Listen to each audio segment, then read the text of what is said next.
이선자 회장은 강남 일대 수십 개의 건물을 소유한 부동산 재벌이었습니다.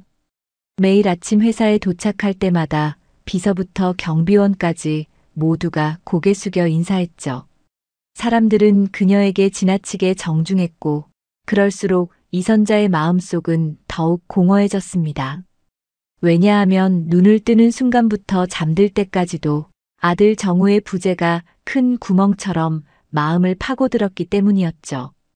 이선자는 10년 전 실종된 아들이 아직 살아있으리라는 희미한 희망을 붙잡고 있었어요. 그는 25살이었고 대형 건설 현장 사고로 한강에서 흔적도 없이 사라졌습니다. 처음 몇 달 동안은 경찰과 구조대가 수색을 멈추지 않았지만 시간이 흐를수록 모두 그를 잊어갔죠. 그러나 이선자의 시간은 여전히 그날에 머물러 있었어요. 아들이 집에 돌아올 것이라고 믿고 싶었고 실종 신고 이후에도 방 한 칸을 그대로 유지했어요. 그 방에 들어갈 때면 벽에 걸린 사진들을 보며 하염없이 눈물을 흘리곤 했습니다. 10년이라는 긴 시간은 아무런 소식도 전해주지 않았지만 그녀는 결코 포기하지 않았습니다. 어머니, 오늘도 잘 다녀오겠습니다. 하고 인사를 건네던 정우의 목소리가 이선자의 꿈속에 자주 나타났거든요. 꿈에서 깨어난 뒤 텅 빈 침대 옆자리를 보면 다시 한번 마음이 무너졌지만 그녀는 버틸 수밖에 없었습니다. 아들을 찾지 못한 채 주저앉을 수는 없다고 매일 스스로를 다그쳤습니다. 회장으로서의 업무는 그저 관행처럼 반복되고 있었고 투자든 계약이든 큰 성과가 나도 기쁨이 없었습니다. 부동산 가치를 계산하거나 세금을 정리하는 서류를 볼 때면 그녀는 문득문득 생각에 사로잡혔습니다. 이 모든 걸 다 내놓을 테니 정만 돌아오면 좋겠다. 그렇지만 실제로는 아들을 어떻게 찾을지도 모르는 막막함 때문에 점점 지쳐갔어요. 이선자는 몇 달 전부터 허리 통증을 앓고 있었습니다. 온갖 유명 병원을 전전하며 검사와 치료를 받아야 했지만 늘 사업상의 긴급건이 터지고 미팅 일정이 빽빽해서 제대로 된 치료 시기를 놓쳤습니다. 아들만 돌아온다면 나머지는 다 참을 수 있어. 그녀는 약으로 통증을 억누르고 있었어요. 하지만 어느 날 아침 차에서 내리려다 허리가 끊어질 듯한 고통이 몰려왔어요. 숨조차 쉬기 어려워진 이선자는 비서의 부축을 받아 인근 재활병원으로 급히 이동했죠. 병원 대기실에 앉아서 이름이 불리기를 기다리던 중 그녀는 문득 복도를 지나가는 젊은 물리치료사를 발견했습니다. 그는 병원 로고가 새겨진 흰색 유니폼을 입고 있었고 환자 명단이 적힌 파일을 들고 바쁘게 움직이고 있었어요. 이선자는 그다지 관심을 두지 않으려 했지만 무심코 그의 손목에 시선이 멈췄습니다. 손목에 찍힌 나비 모양의 독특한 화상 흉터가 선명하게 보였기 때문입니다. 그 순간 이선자의 머릿속에는 어린 정우의 손목에 있던 상처가 떠올랐어요. 정우가 5살이었을 때 뜨거운 프라이팬에 손목을 살짝 대어 화상 흉터가 남았거든요. 당시 담당 의사는 그 모양을 가리키며 말했어요. 마치 나비가 살포시 앉아 있는 것 같군요. 그 기억이 너무나 선명하게 되살아나자 이선자의 가슴은 텅 빈 채 빠르게 뛰었습니다. 믿을 수 없었지만 혹시나 하는 마음에 이선자는 자리에서 몸을 일으키려 했어요. 그러나 심한 통증 때문에 다시 휠체어에 주저앉고 말았어요. 의료진이 놀라 달려왔고 비서는 당황한 얼굴로 그녀를 부축했습니다. 저 사람 손목에 그 흉터가. 이선자는 숨차게 중얼거렸지만 아무도 그 말뜻을 알아듣지 못했어요. 그녀의 눈은 이미 복도 저 끝을 향하고 있었고 머릿속은 흉터를 본 충격과 10년간의 기다림이 얽혀 혼란스러웠습니다. 하지만 수많은 거짓 희망에 속고 실망했던 지난날의 경험 때문에 확신하기에는 두려운 마음이 앞섰어요. 또 내가 착각하는 걸지도 몰라요. 이선자는 작게 한숨을 내쉬며 속삭이듯 말했어요. 비서는 그런 그녀를 진정시키려 했고 의료진은 일단 급한 대로 허리 검사를 진행하자고 권했습니다. 결국 이선자는 진료실로 들어갔고 담당 의사는 그녀에게 당장 주사 치료와 재활 프로그램이 필요하다고 설명했어요. 그러나 그녀의 귀에는 아무런 말도 들리지 않는 것처럼 멍했어요. 오직 나비 모양 화상 흉터만이 머릿속에 아른거렸고 그렇게 첫날 진료가 시작되었습니다. 한강대교에서는 10년 전 대규모 보수 공사가 진행되었어요. 장마와 태풍을 대비해 철근을 보강하고 도로 표면을 재정비하는 작업이 한창이었죠. 신입사원 정우는 대학에서 토목공학을 전공하고 현장 안전관리팀에 배치된 지 얼마 되지 않았습니다. 그에게 주어진 임무는 작업자들의 안전 상태를 주시하고 사고 발생 위험을 최소화하는 것이었어요. 그날도 아침부터 비가 억수같이 쏟아지고 있었어요. 공사 기한이 얼마 남지 않았으니 하루라도 더 작업해야 해. 관리소장은 지시를 내렸고 작업자들은 어쩔 수 없이 빗속에서 일하고 있었죠. 정우는 우비를 입고 빗물에 젖은 안전모를 꽉 눌러 쓴 채 다리 곳곳을 오가며 위험 요소를 점검했습니다. 적어도 모든 작업자가 안전띠를 제대로 착용하고 있는지 확인하려고 애썼지만 거센 빗줄기와 바람 때문에 시야가 흐려 잘 보이지 않았습니다. 오후 무렵 빗줄기가 잠시 잦아드는가 싶더니 다시 거세졌고 그때쯤 다리 상부 비계 일부가 흔들리기 시작했습니다. 비계 아래에는 3명의 작업자가 용접 작업을 하고 있었는데 비바람에 미처 상황을 파악하지 못하고 있었죠. 정우는 관리소장에게 연락하려고 무전을 시도했지만 잡음이 심해 제대로 들리지 않았어요. 휴대전화도 폭우 탓에 통신 상태가 좋지 않아 연결이 끊기고 말았어요. 그 짧은 순간에 비계가 심각하게 뒤틀리며 크레인과 연결된 부분이 크게 흔들렸습니다. 위험해요. 빨리 나오세요. 정우는 소리치며 전력을 다해 달려갔어요. 첫 번째, 두 번째 작업자는 정우의 다급한 외침을 듣고 간신히 비계를 빠져나왔죠. 하지만 마지막 작업자는 불꽃이 번지는 용접기를 다루다 보니 상황 파악이 늦었습니다. 정우는 비계가 곧 무너질 것 같다는 예감에 직접 비계 쪽으로 몸을 던지듯 뛰어갔어요. 마지막 작업자를 붙잡아 무사히 밀어내는 순간 요란한 소리와 함께 비계가 와르르 무너졌습니다.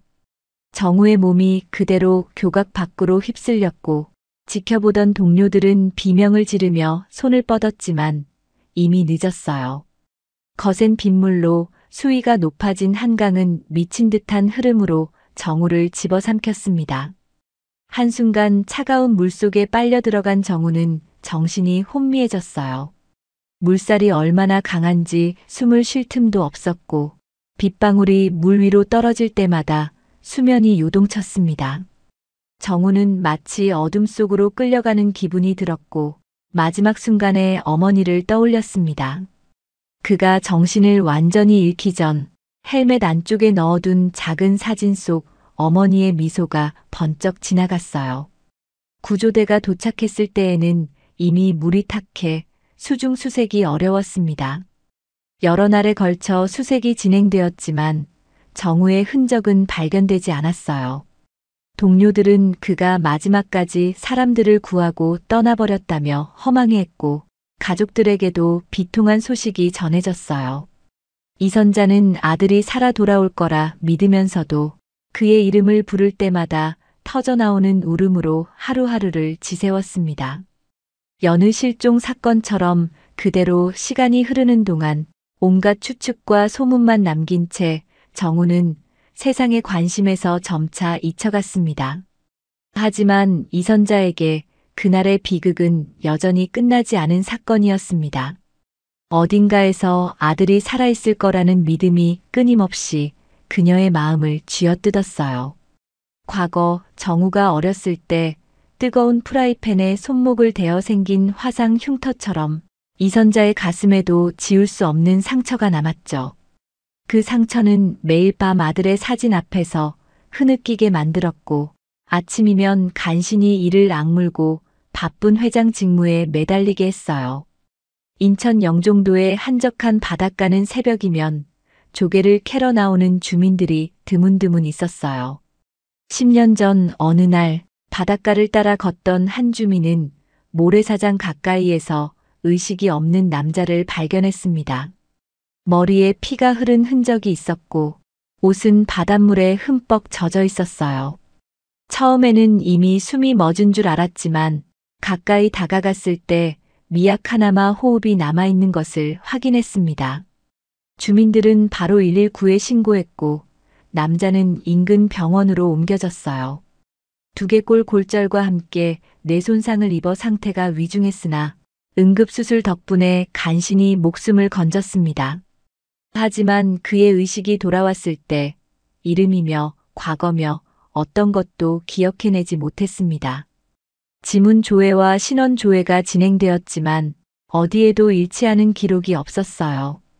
그는 마치 이 세상에 갑자기 떨어진 사람처럼 존재에 대한 흔적이 전혀 없었죠. 결국 지역 주민들이 그를 돌보기로 했고 새 이름을 붙여주었습니다.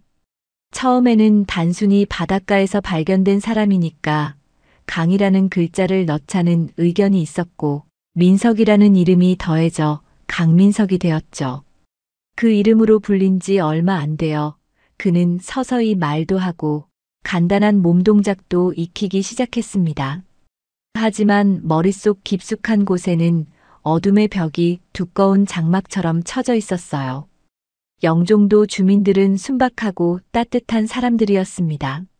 그래도 살아남았잖아요. 이름도 다시 지었으니 그만하면 복 받은 거예요. 라고 말하며 민석을 격려해주곤 했습니다. 그들의 응원 속에서 민석은 재활치료를 받았고 조금씩 거동을 회복해 나갔어요. 같은 병실을 쓰는 환자들, 그리고 물리치료사들의 정성 어린 도움에 민석은 눈물을 흘릴 때가 많았습니다. 그 눈물 속에는 알 수 없는 슬픔도 섞여 있었지만 동시에 고마움도 가득했어요. 어느 날 민석은 자신의 손목에 나비 모양 흉터가 있다는 걸 문득 깨달았습니다. 처음에는 무심히 보고 넘어갔으나 점차 그 모양이 마음속에 이상한 따뜻함을 불러일으켰습니다. 어쩌면 이 흉터가 과거의 자신을 알려줄 열쇠일지도 모른다고 생각했지만 그 이상 떠오르는 기억은 없었습니다. 그저 이 흉터를 볼 때마다 정체 모를 목소리가 들리는 듯했고 누군가 아주 다정하게 자신을 불러주던 장면이 희미하게 스쳤습니다. 민석은 재활을 어느 정도 마친 뒤 지역 도서관에서 의학 관련 서적과 물리치료 교재를 찾아보기 시작했습니다. 마치 무언가에 홀린 듯 무릎이 쑤시고 허리가 아파도 밤낮 없이 공부했어요. 그는 받은 도움을 누군가에게 되갚고 싶다는 마음 하나로 버텼습니다. 고된 치료와 공부가 동시에 진행되어 지칠 때도 많았지만 매일 아침 거울을 보며 오늘도 열심히 해보자고 스스로 다독였습니다.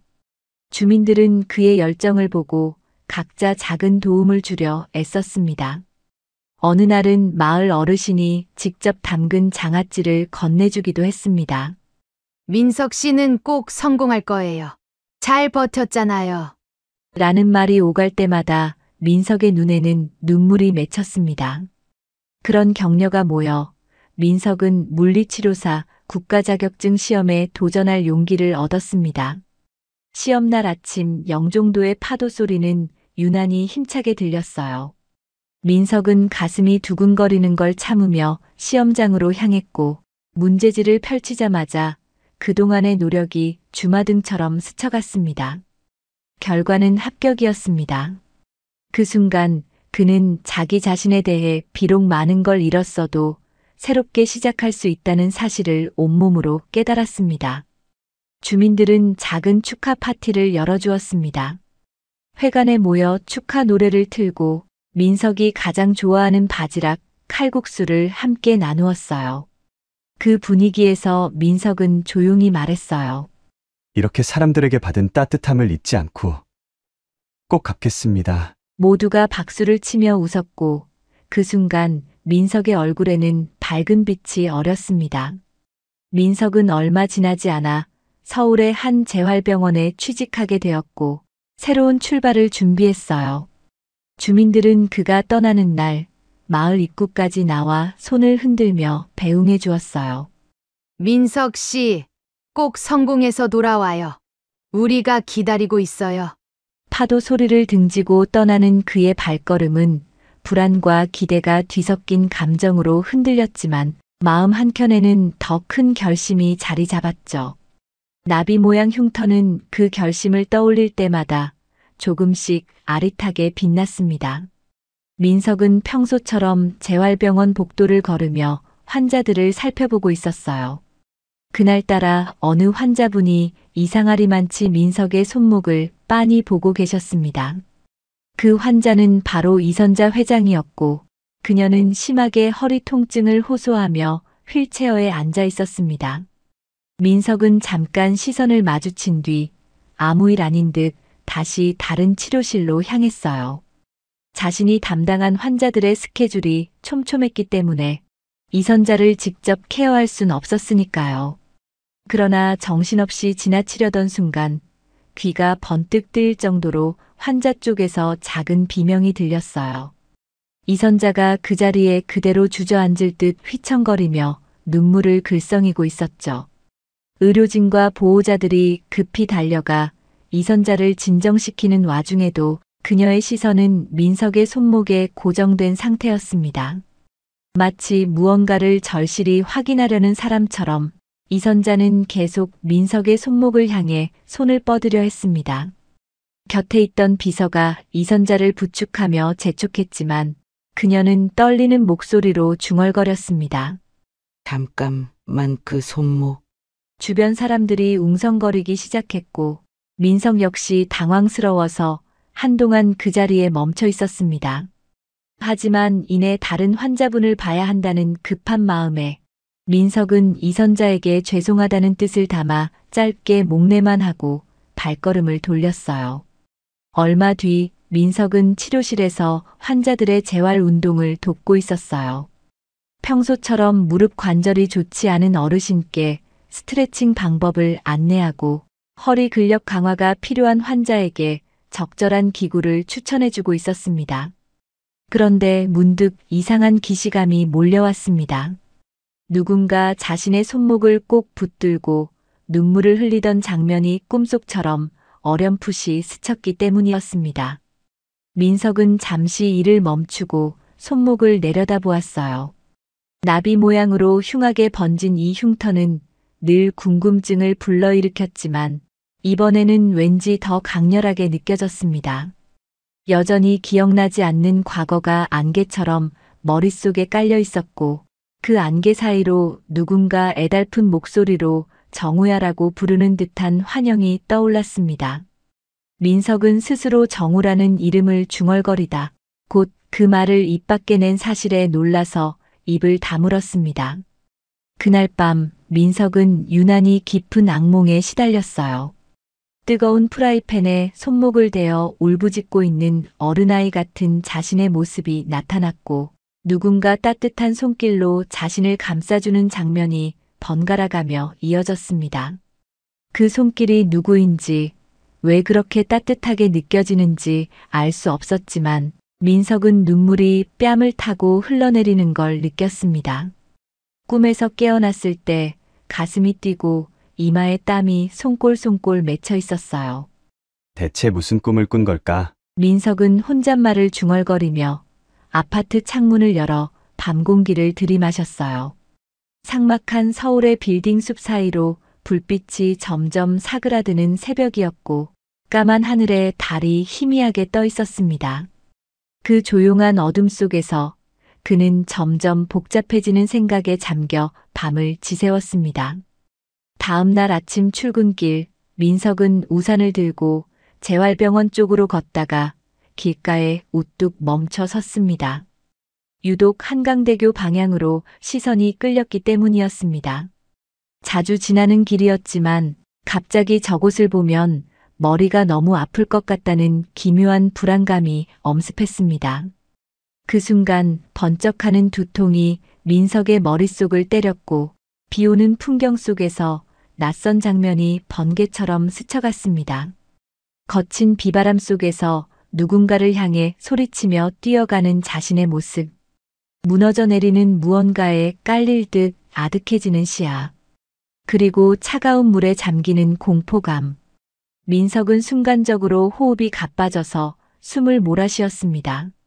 하지만 그 이미지들은 찰나의 섬광처럼 사라지고 다시 눈앞에는 평범한 아침 출근길 풍경만 남아 있었습니다. 병원에 도착했을 때 간호사가 전했습니다. 오늘 다시 오신 환자분 중에 면담을 요청하셨어요. 민석은 별다른 생각 없이 진료 기록지를 확인하며 답했습니다.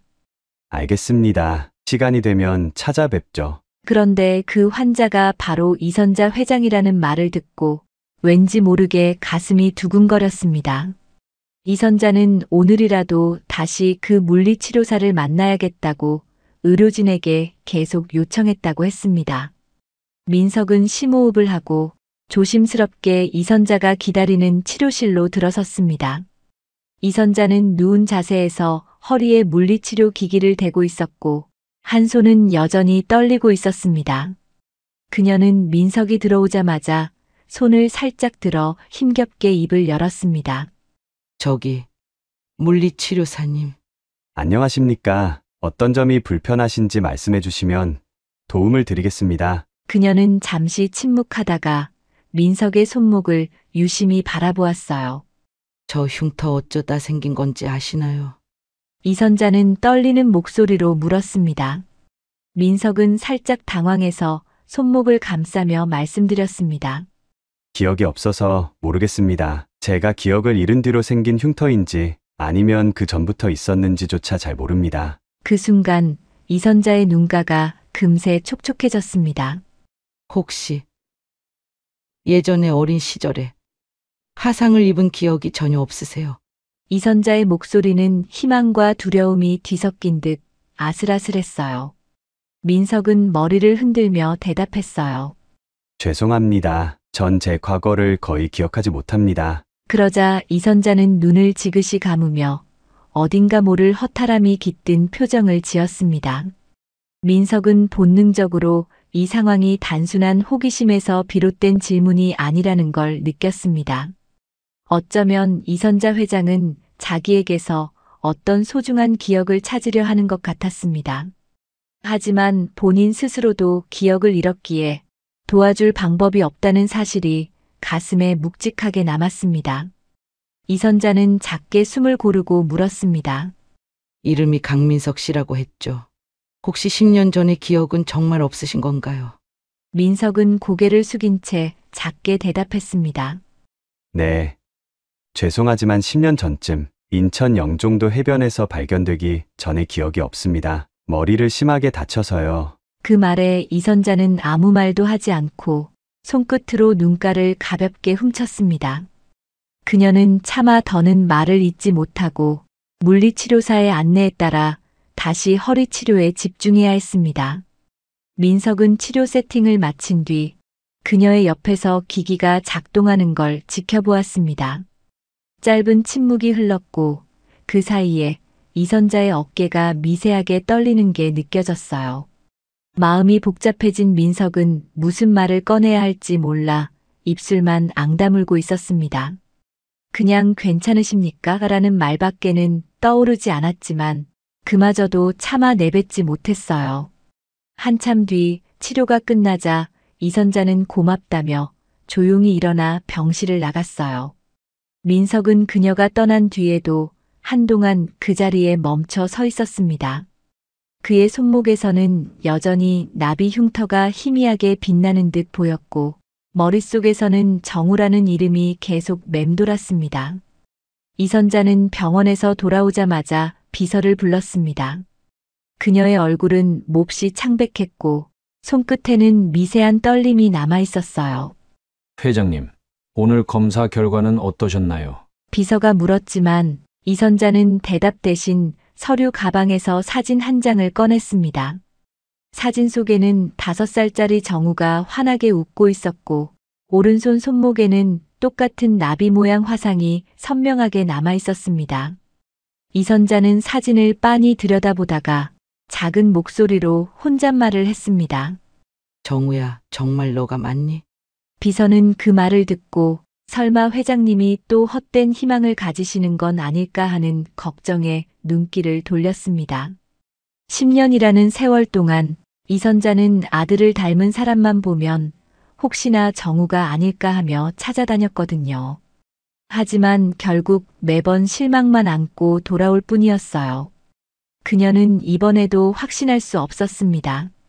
분명히 흉터 모양과 위치가 너무나 정확히 일치했지만 그 젊은 물리치료사의 말투나 표정, 자세는 정우와는 다른 부분도 있었기 때문입니다.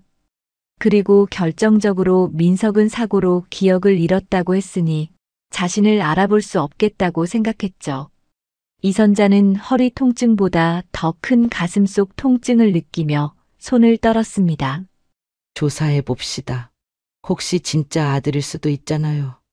이선자는 결심한 듯 비서를 향해 조용히 말했습니다.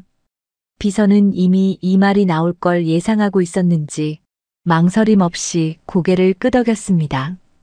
곧바로 사립탐정에게 연락을 취했고 민석에 대한 정보를 수집하기 시작했어요.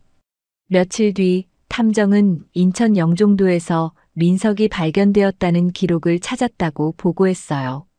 당시 주민들이 이름이 없어서 강민석이라는 새 이름을 지어줬다는 사실, 병원에서 뇌손상 판정을 받고 장기 치료를 받았다는 사실을 확인했죠.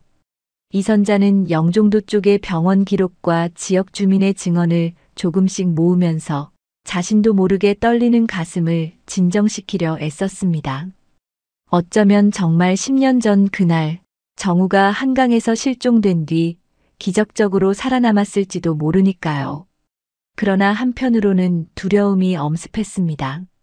내가 또 잘못된 희망을 품다가 무너질 수도 있어. 그녀는 이중적인 감정 속에서 잠을 설치며 지냈습니다. 며칠 후 병원에서 물리치료를 받는 날이 돌아오자 다시 민석을 만나기 위해 이른 아침부터 준비했습니다.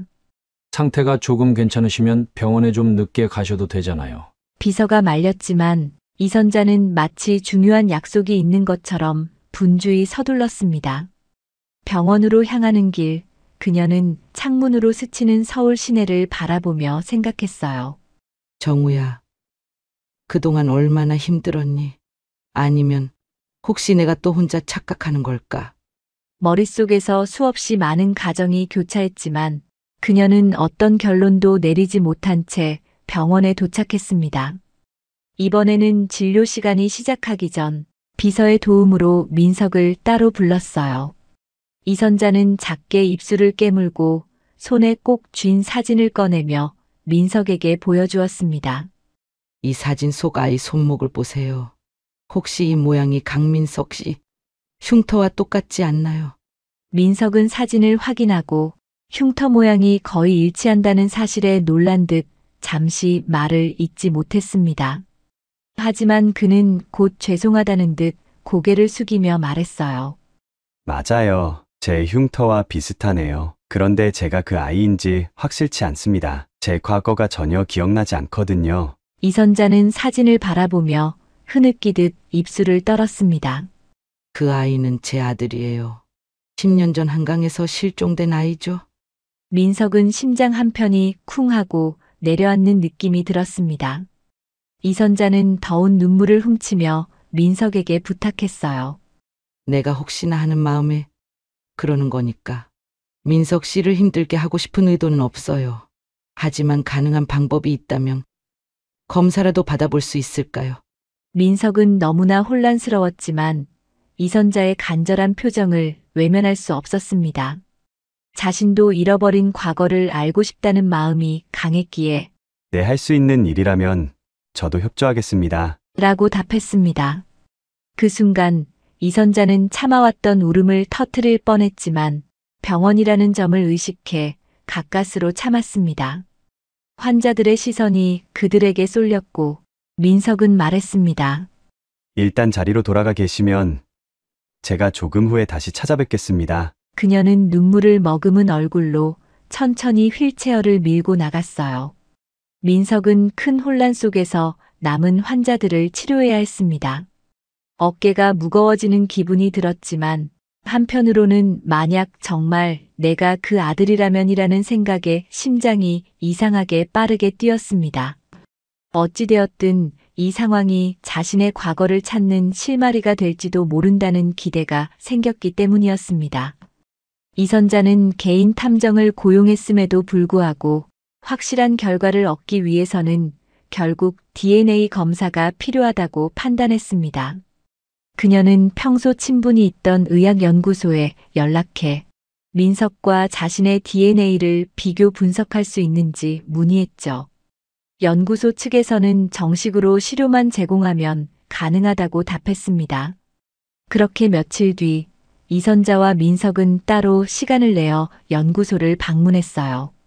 연구소에서 혈액과 타액 검체를 채취한 뒤 결과가 나오기까지는 최소 2주 정도 걸립니다. 라는 안내를 들었습니다. 이선자는 그 2주라는 시간이 너무나 길게 느껴졌어요. 마음은 당장이라도 내일 결과를 받아보고 싶었지만 과학적 절차를 무시할 순 없었죠. 민석 역시 복잡한 마음이었습니다. 만약 진짜로 이선자의 아들이라면 자신의 정체성은 어떻게 되는지, 그리고 그렇게 되면 인생이 한순간에 뒤바뀔 수도 있으니까요. 하지만 두 사람 다 서로에게 함부로 말하지 못하는 감정이 있었어요. 이선자는 생각했습니다. 만약 결과가 내 예상과 다르다면 또다시 무너질 수도 있겠구나. 민석은 결과가 어떤 식으로 나오든 내가 나인 것은 변함이 없겠지만 그녀에게는 또 다른 상처가 될지도 모른다라고 걱정했습니다. 두 사람은 기다림 속에서 조심스러운 침묵을 지켜가며 서로를 바라보았어요. 한편 이선자는 탐정을 통해 한강대교 공사 당시 정우와 함께 일했던 동료들에게 연락을 시도했습니다. 그중 몇몇 사람들은 이미 연락이 닿지 않았지만 다행히도 사고 당시를 생생히 기억하는 작업자들이 아직 근교에 살고 있었죠. 그들은 정우에 대해 입을 모았습니다. 신입사원이었지만 굉장히 성실하고 책임감이 강한 젊은이였어요. 그날 마지막 순간까지 사람들을 구하려고 했었어요. 아직도 정우가 숨져버렸다는 사실이 믿기지 않네. 만약 살아있었다면 벌써 나타나지 않았을까요? 이선자는 그들의 말 한마디 한마디에 사소한 단서라도 있나 집중했어요. 하지만 갑작스러운 폭우와 바람 때문에 현장이 혼란스러웠다는 진술 외에는 별다른 정보를 얻기 어려웠습니다. 그렇지만 뜻밖의 사람이 병원으로 찾아왔어요. 사고 당시 정우가 몸을 날려 구해준 작업자 중 한 명, 즉 마지막에 밀어내졌던 그 당사자였습니다. 그는 이선자에게 직접 고개를 숙이며 그때 정우라는 분께서 제 생명을 구해주셨습니다. 저를 밀어내고 다리 밖으로 떨어지셨죠. 그리고 저는 크게 다치진 않았는데 정우님은 라면서 끝까지 말을 잇지 못했습니다. 이선자는 그를 보자마자 북받치는 감정을 주체하지 못하고 눈시울이 붉어졌어요. 그 작업자는 이선자에게 작은 USB를 건네며 말했습니다. 사고 전날 작업자들이 장난삼아 찍은 동영상을 모아둔 것입니다. 보안 규정상 공식적으로 촬영이 금지되어 있었지만 다들 절먹고 추억 삼아 영상을 찍었습니다. 혹시 그 안에 정우님이 함께 찍힌 장면이 있을지 모릅니다. 이선자는 손을 떨며 그 USB를 받아주었어요. 그날 밤 이선자는 회사 사무실의 개인 컴퓨터를 켜고 USB를 연결했어요. 폴더 안에는 짧은 동영상 여러 개가 있었고 그중 몇 개에는 정우로 보이는 청년이 활짝 웃으며 동료들과 대화하는 모습이 담겨 있었습니다. 이선자는 마치 현장에 함께 있는 듯 심장이 두근거렸습니다. 영상 속 정우는 안전모를 살짝 벗어 흔들어 보이며 말했어요. 내일도 안전하게 작업합시다. 그의 모습은 너무나 생기 넘쳤고 이선자는 눈물을 흘리며 화면 속을 손끝으로 가만히 만졌습니다. 동영상을 다 본 뒤 이선자는 다시금 확신했어요. 내 아들은 이렇게 분명히 생존력이 강했어. 마지막 순간까지도 포기하지 않았을 거야. 언젠가 돌아왔을지도 모른다.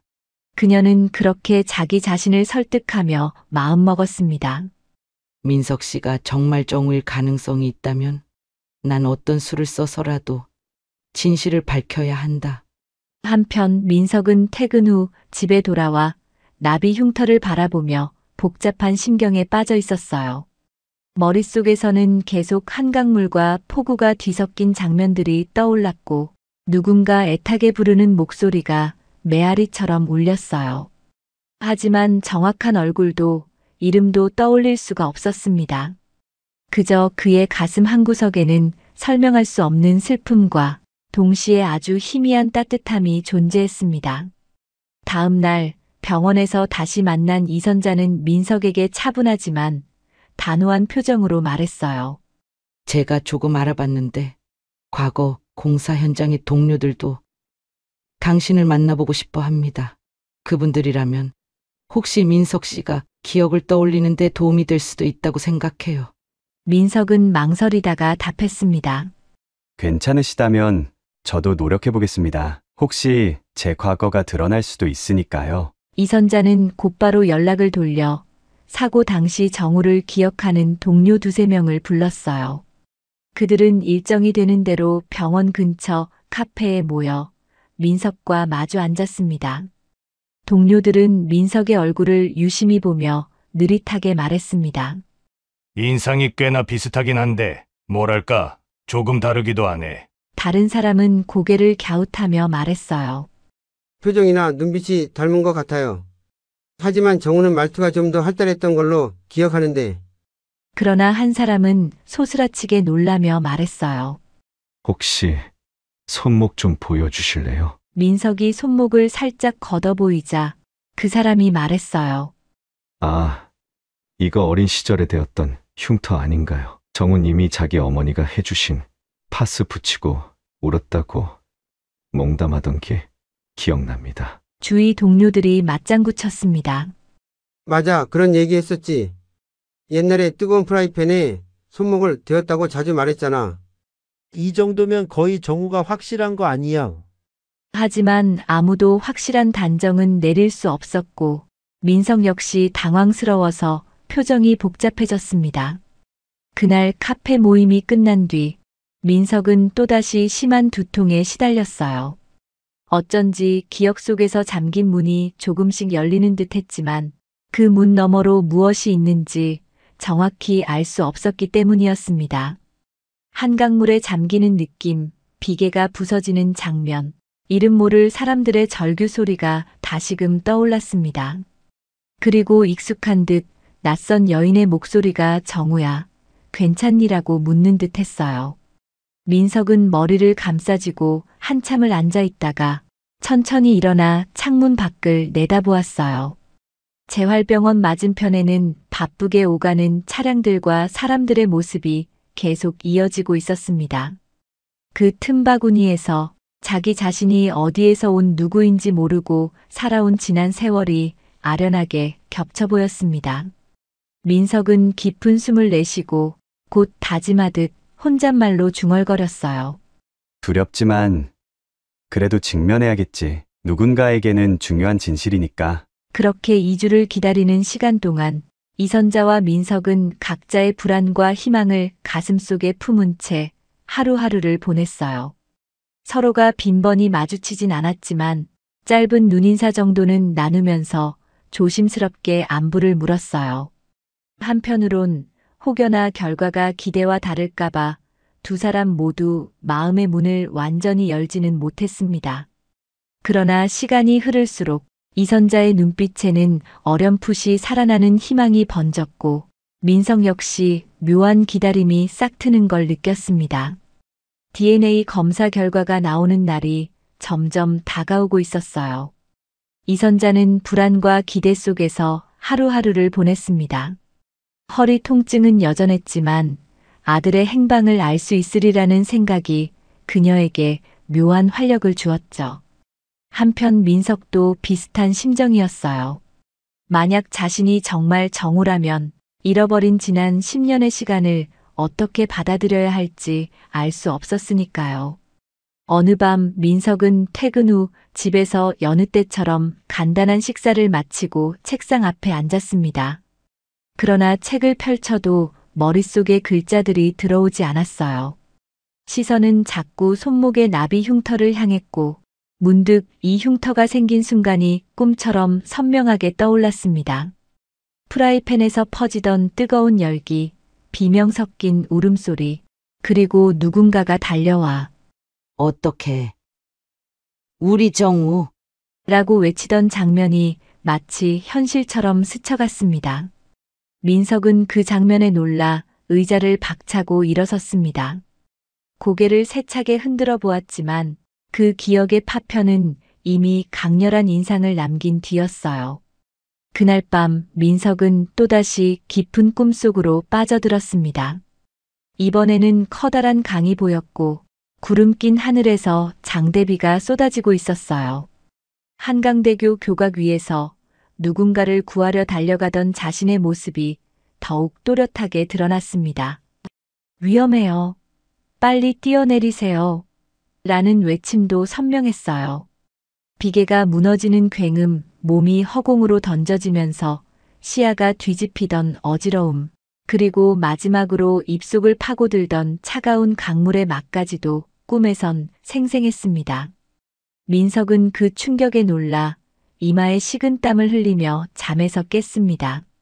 심장이 너무 세차게 뛰었지만 동시에 혼돈 가득했던 머릿속이 조금은 정리되는 느낌이 들었습니다. 내가 정말 그 공사 현장에서 떨어진 사람이라면 이젠 부정할 수 없겠구나. 그는 가쁜 숨을 고르며 창문 밖을 바라보았습니다. 한밤중에 서울은 여전히 조용했고 빌딩들의 불빛만이 어둠을 서서히 밝히고 있었어요. 그 다음 날 민석은 병원에 도착해 곧장 이선자를 찾아갔어요. 그녀는 오전 치료를 막 마치고 휴게실에서 따뜻한 차를 마시고 있었어요.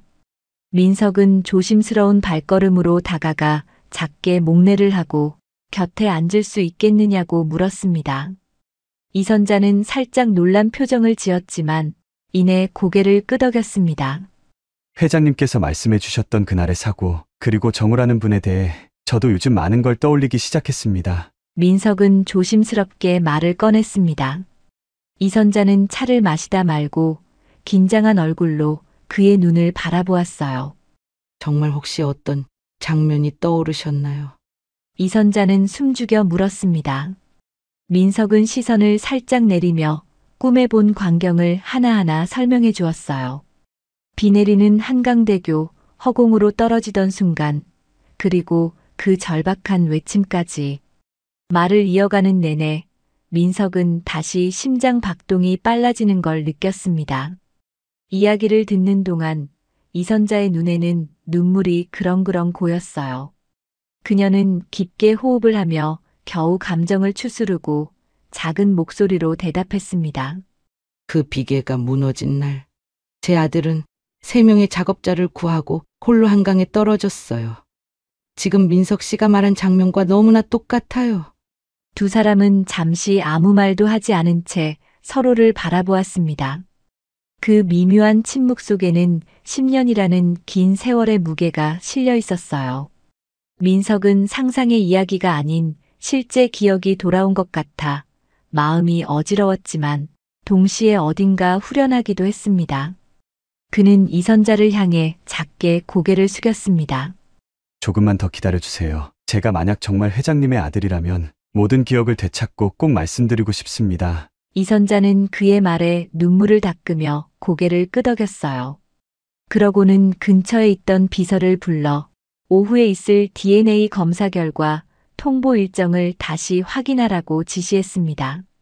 마침 그날이 정확히 2주째 되는 날이었죠. 정오가 조금 지나자 의학연구소에서 연락이 왔습니다. 회장님, 결과가 나왔습니다. 오늘 내원하실 수 있으실까요? 이선자는 심장이 쿵쾅거리며 전화를 붙잡고 답했어요. 네, 바로 가겠습니다. 전화를 끊고도 한참 동안 손이 떨려서 비서가 부축해야 할 정도였죠. 민석 역시 동행하기로 했고 두 사람은 비서의 차를 타고 연구소로 향했어요. 짧은 이동 시간이었지만 차 안은 묵직한 정적에 휩싸였습니다. 서로 가슴속에서 폭풍 같은 감정이 일렁이고 있었지만 차마 그걸 다 꺼내 보일 수가 없었습니다. 연구소에 도착한 뒤 담당 의사는 조심스럽게 두 사람을 상담실로 안내했어요. 그는 서류를 펼쳐놓고 비교 분석된 DNA 수치를 하나하나 설명했습니다. 그리고 마지막에 결론부를 가리키며 말했어요. 두 분의 유전자상 친자 관계가 확실합니다. 짧은 문장이었지만 그 순간 이선자는 숨이 멎을 듯 가슴이 꽉 막혀왔어요. 이선자는 손으로 입을 틀어막고 눈물부터 터져 나왔습니다. 민석은 충격과 안도감이 뒤섞인 표정으로 잠시 숨을 못 쉴 정도로 굳어 있었어요. 의사는 축하드립니다라는 말을 덧붙였고 비서는 그 장면을 바라보며 진심 어린 기쁨에 젖어 있었습니다. 이선자는 곧바로 민석의 손을 잡고 울먹이며 말했습니다. 정우야, 정말 너가 맞구나. 너가 살아있었구나. 민석은 눈물이 맺힌 채 그녀를 바라보았습니다. 한편으론 과연 정우라는 이름을 이제부터 완전히 받아들여야 하는지, 10년간 민석으로 살아온 삶과는 어떻게 조화를 이룰 수 있을지 복잡한 생각이 몰려왔어요. 그러나 그 모든 고민에도 불구하고 이선자의 울음과 감격이 온전히 전해지자 민석도 결국 그녀를 끌어안고 눈물을 흘렸습니다. 그동안 차갑게만 느껴지던 공기가 따뜻하게 변해가는 듯했죠. 그들이 연구소를 나설 때 하늘은 잔잔한 햇살을 비추고 있었어요. 그 햇살 속에서 이선자는 참을 수 없는 기쁨에 두 눈을 감았습니다. 이제 진실은 밝혀졌지만 어쩌면 그게 또 다른 시작이기도 했습니다. 민석의 집과 영종도 주민들, 그리고 이선자의 저택과 사업체들. 그 둘 사이에는 정우가 잃어버린 10년의 세월이 있었어요. 그래도 이선자는 말했어요. 늦게라도 돌아와줘서 얼마나 고맙니? 정우를 찾은 걸로 모든 걸 보상해주는 것 같았습니다. 민석 역시 혼란스러우면서도 새로운 이름 정우를 다시금 자신 속에 되찾아가는 과정을 차분히 받아들이기로 마음먹었습니다.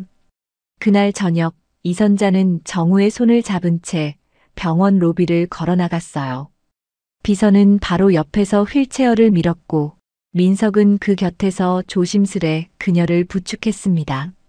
마치 10년 전으로 돌아간 듯한 따스한 기운이 맴돌았고 주변 환자들과 간호사들은 무슨 일인지 모르면서도 어느 정도 상황을 짐작한 듯 했습니다. 정우가 DNA 검사를 통해 가족임이 확인된 이후 병원 안팎으로 여러 소문이 퍼졌어요. 이선자 회장의 실종된 아들이 돌아왔다라는 이야기는 빠르게 번져나갔고 언론에서도 관심을 보였습니다. 하지만 이선자는 아직 공식 발표를 하지는 않았습니다. 10년 만에 재회했는데 마치 사업적인 이벤트처럼 다뤄지는 것을 원치 않았기 때문이었습니다. 그 대신 그녀는 정우에게 조용히 말했어요. 회사 일은 천천히 알아가면 돼.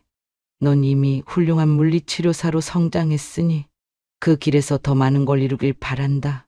정우는 이 말에 고개를 숙여 감사 인사를 드렸습니다. 그는 여전히 정우라는 이름보다는 민석이라는 이름에 익숙했고 갑작스러운 환경 변화가 조금은 두려웠지만 동시에 새로운 책임감도 느꼈습니다.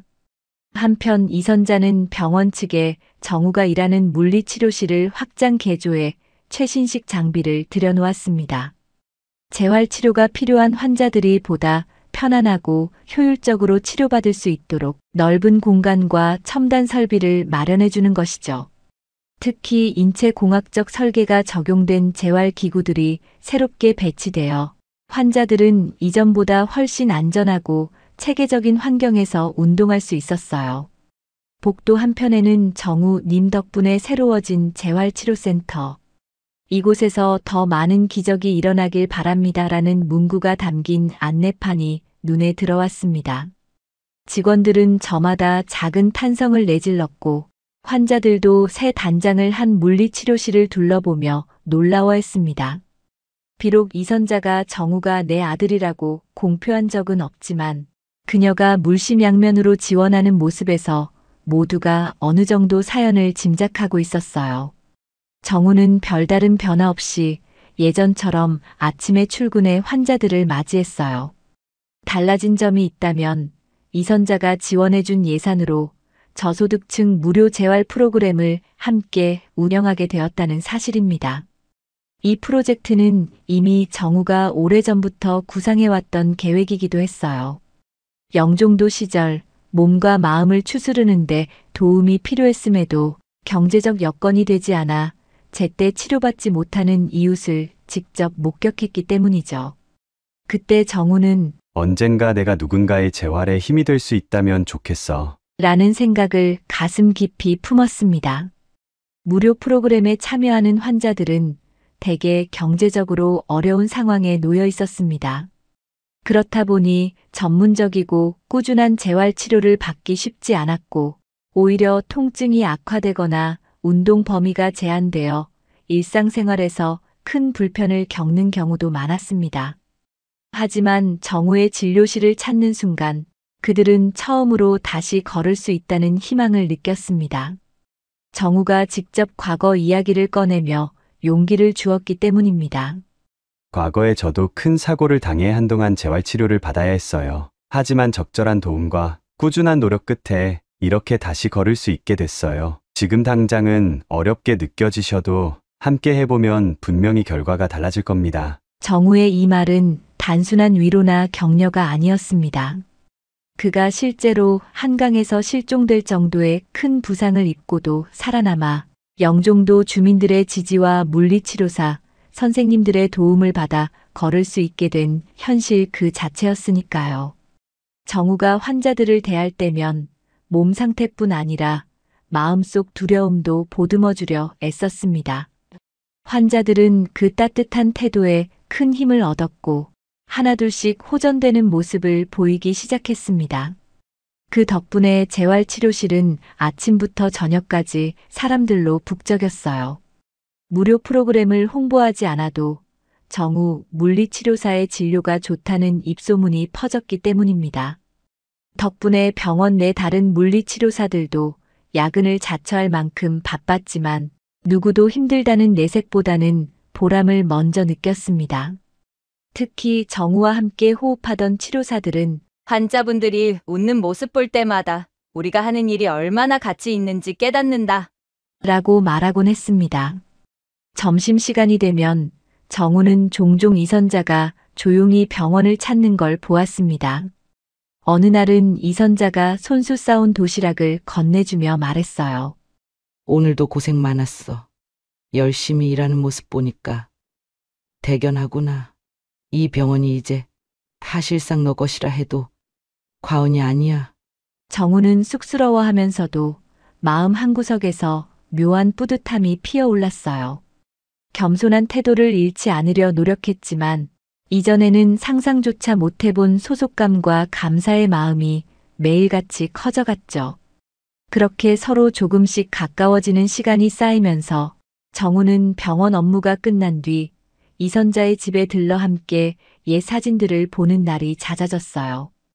이선자는 언제나 정우가 어렸을 적 사진이 가득 담긴 앨범을 꺼내놓고 한 장 한 장 설명을 덧붙이곤 했습니다. 초등학교 입학식에 새 교복을 입고 설레던 표정, 가족여행 때 바닷가 모래사장에서 뛰놀던 순간, 또 첫 생일날 찍은 사진까지 정우가 기억 못하는 어린 시절이 앨범 속에서 살아 숨쉬고 있었습니다. 정우는 그런 사진을 볼 때마다 스스로에게 놀랐습니다. 제가 정말 이렇게 웃고 떠들던 아이였군요. 왠지 모르게 앨범 속 소년의 얼굴이 낯설면서도 가슴 속 어딘가에서는 익숙하고 그리운 감정이 일렁이는 것이 느껴졌어요. 그 감정이 무엇인지 딱 잘라 설명하긴 어려웠지만 이선자가 사진 속 이야기를 풀어놓을 때면 마음이 따뜻해졌어요. 그러던 어느 날 이선자가 눈물을 보이며 과거를 회상했습니다. 너가 실종되고 나서 저 방을 단 한 번도 치우지 않았단다. 혹시 돌아올까봐. 이삿짐도 하나 못 버리고 그대로 둔 채로 말이야. 처음에는 매일같이 문 앞에서 너를 기다렸어. 어쩌면 문 열고 엄마 다녀왔어 할 것 같았거든. 정우는 그 말을 듣고 가슴이 뭉클해졌어요. 그동안 이선자가 품어온 그리움과 기다림이 얼마나 컸을지를 상상조차 하기 어려웠기 때문입니다. 그리고 그녀가 한마디씩 꺼낼 때마다 정우는 자신이 단지 사고로 목숨을 부지하고 살아남은 게 아니라 누군가에게 지워지지 않는 가족이라는 존재였음을 새삼 느꼈습니다.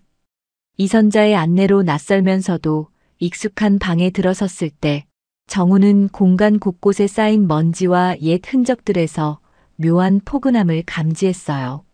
옷장 안에는 10년 전 정우가 입던 티셔츠와 반바지들이 고스란히 걸려 있었고 책상 위에는 어릴 때 쓰던 이름표가 아무렇게나 놓여 있었습니다. 책상 서랍을 열어보자 유치원 시절에 만든 종이 나비가 조심스럽게 모습을 드러냈어요. 얇고 낡은 종이에 반짝 이풀 자국이 듬성듬성 남아 있었고 날개 한가운데에는 엄마 사랑해요라는 삐뚤빼뚤한 글씨가 적혀 있었어요. 정우는 그것을 살포시 집어들고 조심스럽게 살펴보았습니다. 색이 바랜 나비의 뒷면에는 작은 손자국이 남아 있었고 날개 가장자리는 마치 아이가 가위질을 서툴게 했다가 실패한 듯 울퉁불퉁했죠. 너가 유치원에서 가족 사랑이라는 주제로 만들었다고 자랑하던 거야. 이 종이 나비를 꼭 실제 나비처럼 날릴 수 있으면 좋겠다고 방 안을 뛰어다니면서 계속 흔들었던 게 기억이 나. 정우는 나비를 손끝으로 느끼며 잠시나마 시간이 거슬러 올라가는 듯한 기분이 들었습니다. 비록 머릿속에서 구체적인 장면은 떠오르지 않았지만 종이 나비를 붙잡은 어릴 적 자기 자신이 어렴풋이 그려지는 것만 같았어요. 그때는 내가 이런 아이였군요. 정우가 조용히 중얼거리자 이선자는 살며시 미소 지으며 고개를 끄덕였습니다. 그래. 우리 정우는 원래 참 밝고 활달했지. 나비 말고도 만들고 싶은 게 많다고. 매일 이것저것 시도했는데 한 번은 물감을 잔뜩 써서 거실까지 엉망으로 만든 적도 있고. 정우는 그 이야기를 듣고 빙그레 웃었어요. 마치 남의 추억을 전해 듣는 것처럼 재미있게 느껴지면서도 한편으론 자신이 잃어버린 어린 시절이 실제로는 이렇게 소소하고 따뜻한 것이었다는 사실에 가슴 깊은 곳이 찌릿해졌습니다. 만약 사고가 없었다면 이런 기억들을 자연스레 간직하고 살았을 텐데 잃어버린 10년이 얼마나 긴 시간인지 다시금 실감하게 되었죠. 그럼에도 정우는 후회나 안타까움보다는 감사함을 먼저 떠올렸습니다. 어머니가 이 방을 정리하지 않고 다시 돌아오길 바라며 기다렸다는 게 결국 오늘 이 순간을 만들어준 배경이었으니까요. 정우는 종이 나비를 가볍게 흔들어 보았습니다. 바스락거리는 소리와 함께 오래 묵은 먼지가 살짝 날렸고 그 작은 동작 하나가 왠지 희망과 연결되는 듯한 느낌이 들었습니다. 그날 밤 이선자와 정우는 방 한가운데 앉아 옛 물건들을 하나씩 살펴보았어요. 정우가 초등학교 입학식 때 사용했던 이름표, 마른 풀잎이 끼어있던 공책, 서투른 글씨로 어머니에 대한 고마움을 써내려간 수기장까지. 이선자는 눈시울을 붉히면서 말했어요. 너가 이렇게 돌아왔으니 이제 정말 행복해질 일만 남았어? 정우는 조심스럽게 그녀의 손을 잡고 다짐하듯 말했어요. 저도 이제 어머니와 함께 새로운 기억을 만들어가고 싶어요. 여기 있는 추억뿐 아니라 앞으로 경험하게 될 많은 일들도요. 이선자는 작게 눈물을 훔치며 다시 미소를 지었습니다. 두 사람은 그렇게 지나간 시간을 되살리면서도 지금 이 순간의 소중함을 확실히 느끼고 있었습니다.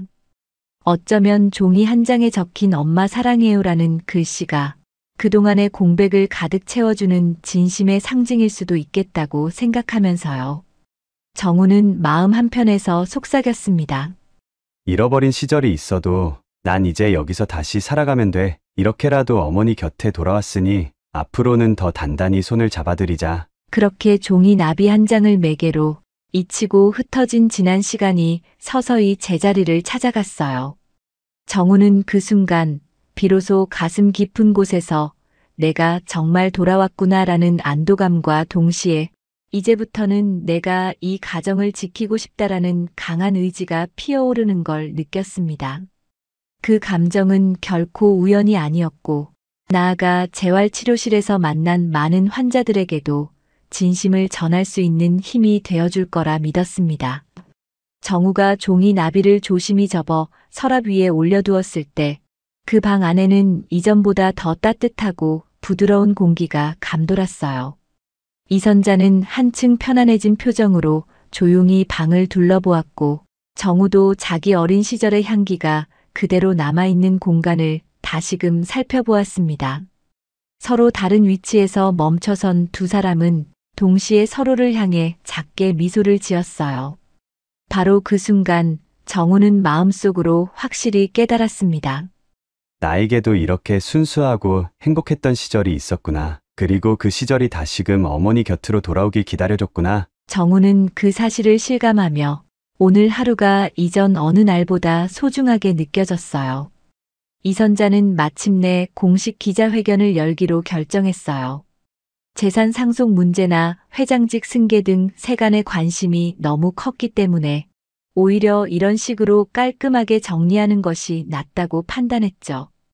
회견 자리에서 이선자는 담담하게 사실을 알렸습니다.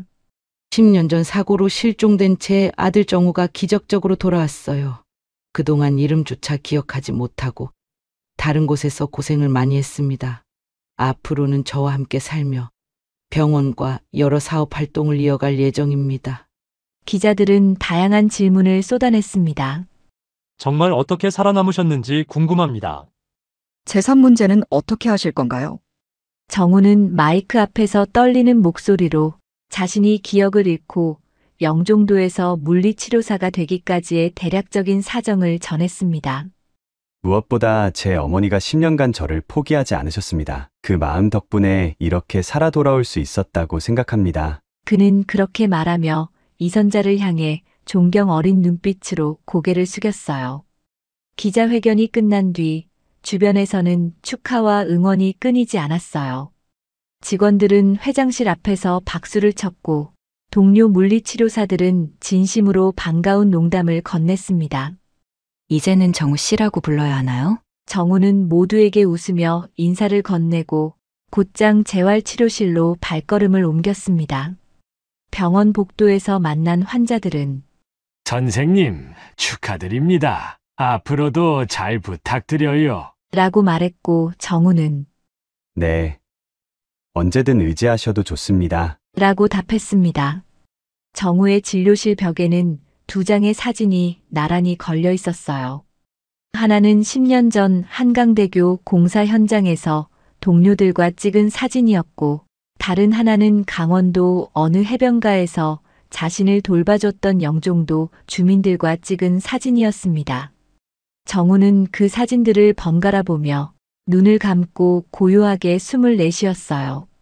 이 두 사진은 내가 살아온 그리고 살아갈 모든 시간의 증거야. 과거의 나도, 지금의 나도, 그리고 미래의 나도 결코 헛되지 않아. 그는 그렇게 혼잣말로 생각을 정리했습니다. 사진 속에서 여전히 환하게 웃는 과거의 정우가 지금의 정우에게 손을 내미는 것 같았습니다. 그날 저녁, 이선자는 정우에게 작은 축하 파티를 제안했어요. 가족, 친지, 그리고 병원에서 가까운 사람들 몇몇이 모여 간단한 식사 자리를 갖게 되었죠. 파티장에서 사람들은 술잔을 기울이며 정우에게 덕담을 건넸습니다. 앞으로 더 큰 역할을 해줘. 회장님을 든든히 지켜드려라. 정우는 쑥스러운 듯 웃으며 대답했어요. 저는 그저 환자분들을 돕는 게 행복합니다. 어머니를 기쁘게 해드릴 수 있다면 그걸로 충분해요. 파티가 끝나갈 무렵 이선자가 작은 선물 상자를 건넸어요. 이건 오래전에 너가 갖고 싶어 했던 물건이야. 실은 10년 전 너 생일에 주려고 샀는데 전하지 못한 채 장롱 속에 묵혀두었단다. 정우는 상자를 열어보았고 그 안에는 명품 지갑이 들어있었습니다. 옆에 작은 쪽지가 있었는데 거기엔 내 아들에게 세상 어디서든 마음껏 꿈꾸길 바란다라는 문장이 적혀 있었습니다. 정우는 눈시울이 뜨거워지며 작게 중얼거렸어요. 어머니, 감사합니다. 이선자는 그를 지그시 바라보다가 말했어요. 정우야, 너가 어떻게 살든 나는 너가 행복하게만 하면 돼. 너가 어떤 길을 선택하든 언제나 응원할게. 정우는 그 말에 가슴이 뛰었고 지나온 시간의 아픔과 새롭게 맞이할 미래의 설렘이 하나로 어우러졌습니다. 그날 밤 정우는 늦도록 잠들지 않고 창가에 앉아 있었습니다.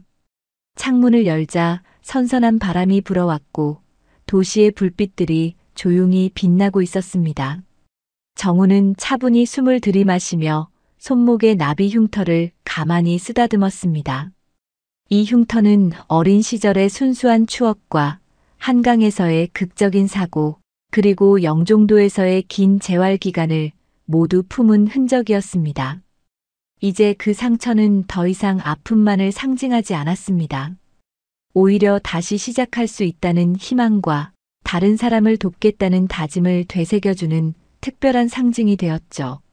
새벽녘 정우는 서서히 잠에 들면서 머릿속으로 다짐했습니다.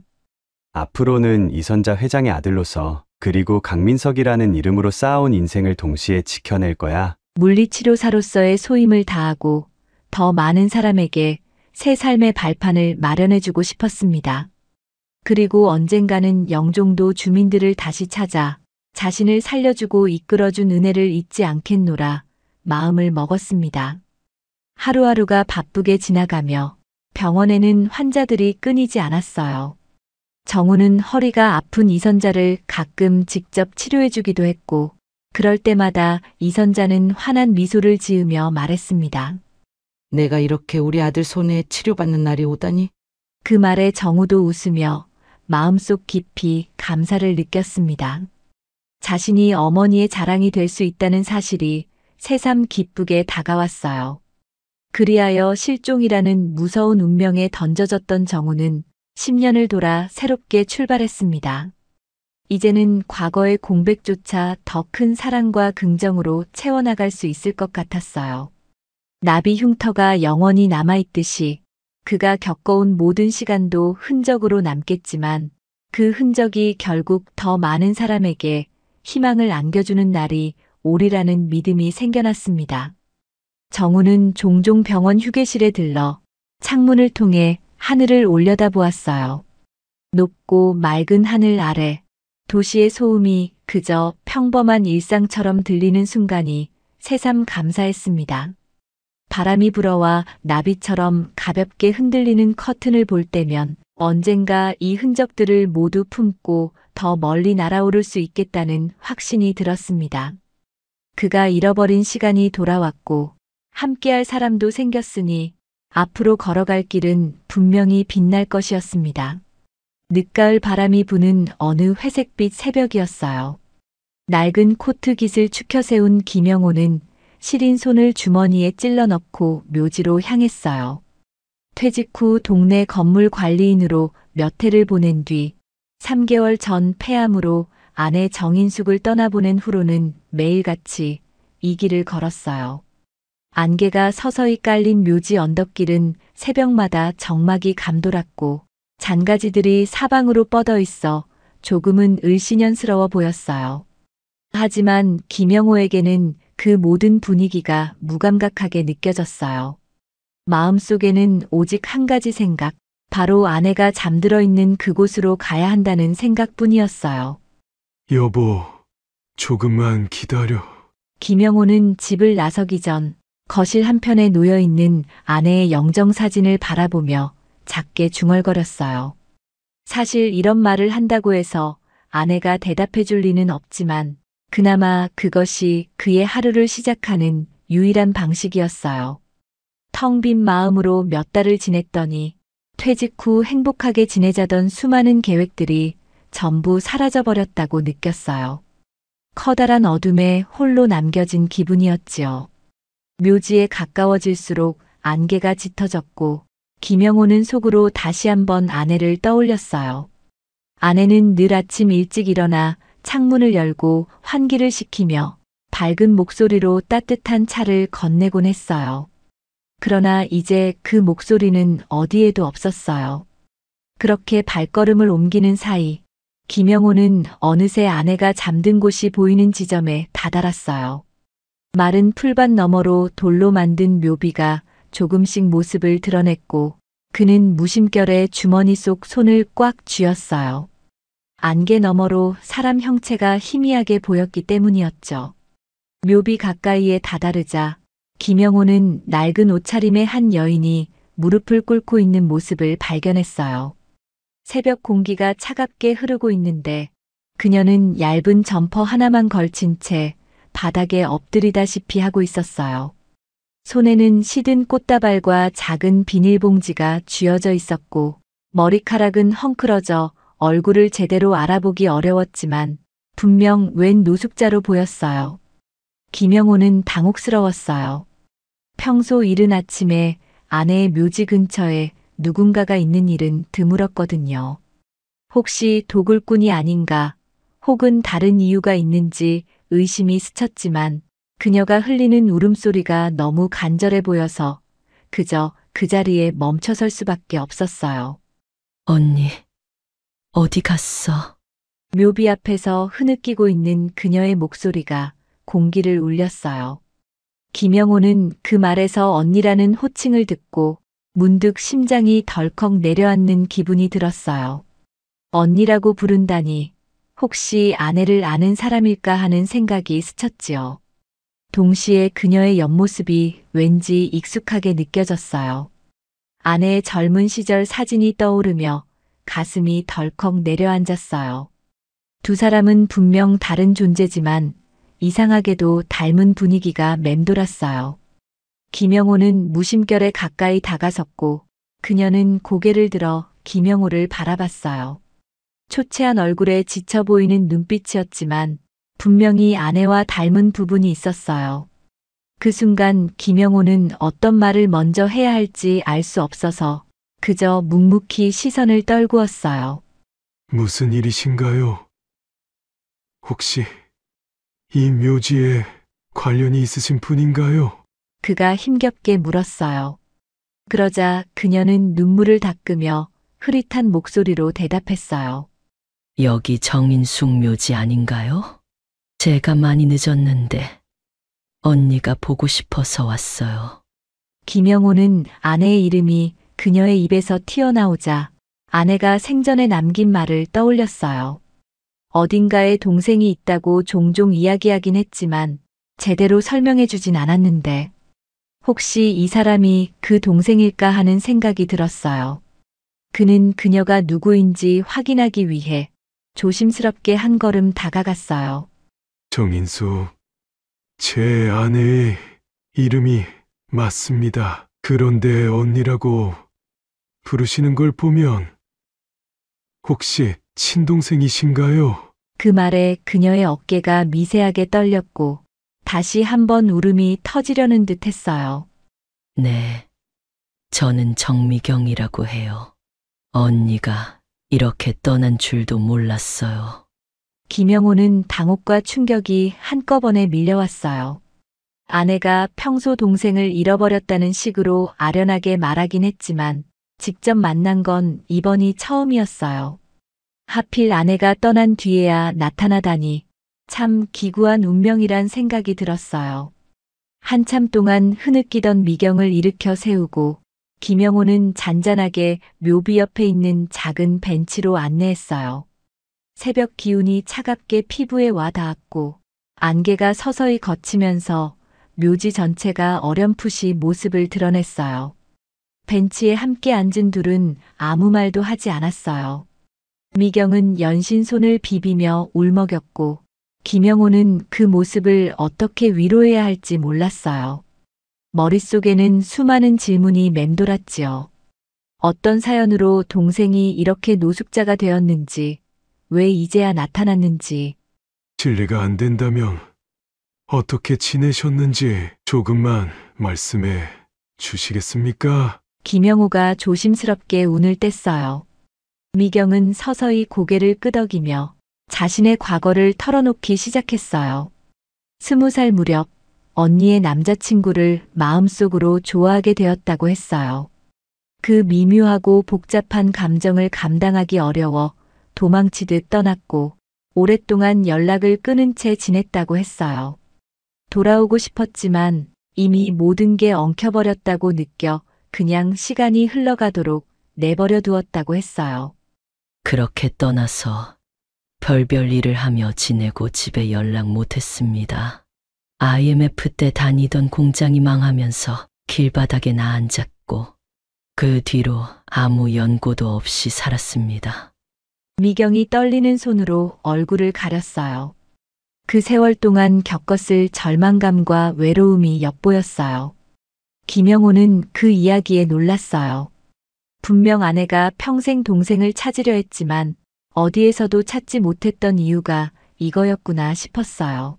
제 아내도 동생을 애타게 찾았습니다. 혹시라도 동생이 힘든 상황에 처해 있지 않을까 노심초사했어요. 그리고 늘 말했어요. 동생이 언젠가 돌아오기만 한다면 꼭 보듬어 주겠다고 했어요. 그 말을 들은 미경은 다시 울컥하며 고개를 떨궜어요. 제가 너무 어리석었습니다. 너무 부끄럽고 죄송해서 차마 연락도 못하고 이렇게 언니가 떠난 뒤에야 여길 찾았어요. 김영호는 미경의 손을 살며시 잡으며 서서히 마음을 추슬렀어요. 지난 35년이라는 세월이 두 사람의 삶을 얼마나 크게 바꿔놓았는지, 언니인 정인숙이 생전에 얼마나 동생을 그리워했는지 그 모든 사실이 복합적으로 떠올랐어요. 그날 아침 둘은 한참 동안 아내의 묘지 앞에 머물렀어요. 김영호는 주머니에서 낡은 사진 한 장을 꺼내 보였어요. 인숙이 소중히 간직하던 사진이었는데 20살 무렵 쌍둥이처럼 닮은 두 자매가 나란히 웃고 있는 모습이었어요. 이 사진 아내가 늘 아끼던 건데 아시나요? 미경은 사진을 보자마자 어깨를 떨었어요. 예전에도 제가 이 사진이 너무 싫어서 마음이 복잡했을 때가 있었습니다. 언니랑 제가 너무 닮아서 제 마음이 언니를 향해 죄를 짓고 있다고 느꼈습니다. 그녀는 사진을 바라보며 흐느꼈어요. 한 장의 사진에 담긴 자매의 미소가 지금 이 순간에는 너무나도 아프게 느껴졌지요. 김영호는 잠시 눈을 감았어요. 아내가 생전에 왜 그토록 동생을 찾아 헤맸는지 이제 알 것 같았어요. 아내는 분명 동생이 잘 지내고 있길 바라는 마음으로 기회만 된다면 다시 만나 이야기를 나누고 싶어 했던 거였어요. 아내는 동생을 진심으로 사랑했습니다. 그러니까 너무 죄책감만 느끼지 않으셨으면 해요. 그 말에 미경은 고개를 끄덕였어요. 하지만 마음속 깊은 곳에서는 여전히 커다란 후회가 가라앉지 않는 듯 했어요. 며칠 후 김영호는 묘지에서 다시 마주친 미경을 집으로 초대했어요. 아직 갈 곳도 정해지지 않으셨다면 우리 집에서 며칠 지내시는 게 어떻겠습니까? 제가 어떻게 언니 집에 들어갑니까? 하지만 결국 김영호의 간곡한 요청에 조금씩 마음이 열렸는지 미경은 조심스럽게 그의 집 현관에 발을 들였어요. 정말 괜찮으신가요?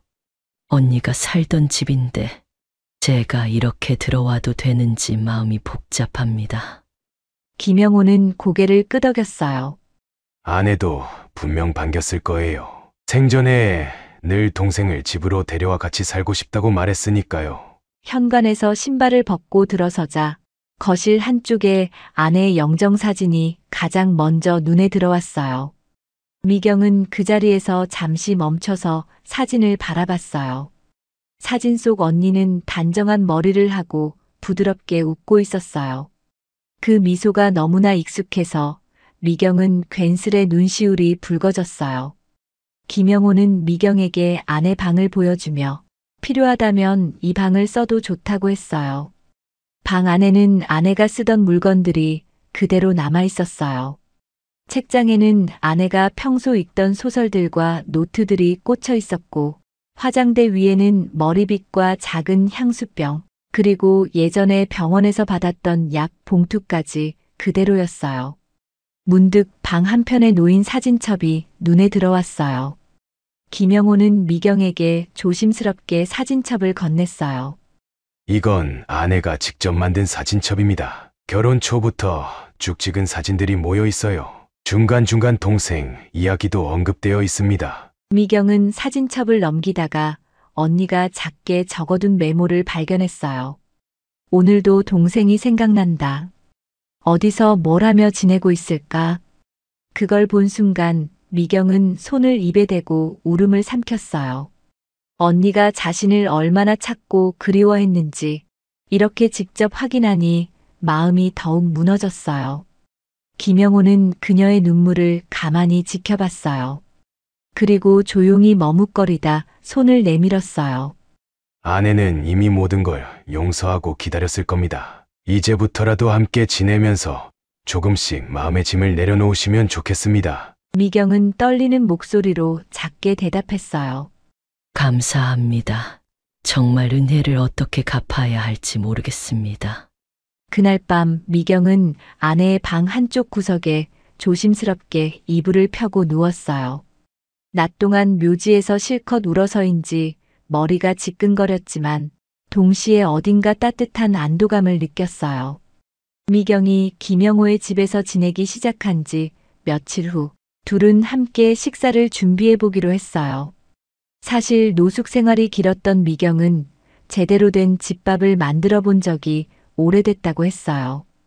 김영호도 퇴직 후로 아내가 병으로 고생을 했기 때문에 직접 요리를 해본 적은 많지 않았어요.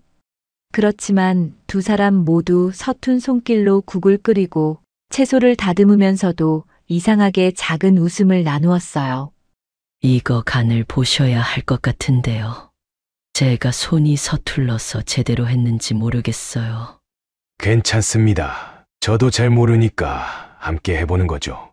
그 작은 부엌에서 생기는 삐걱거림과 소소한 대화가 어쩐지 집안을 조금씩 따뜻하게 채워나가는 느낌이었어요.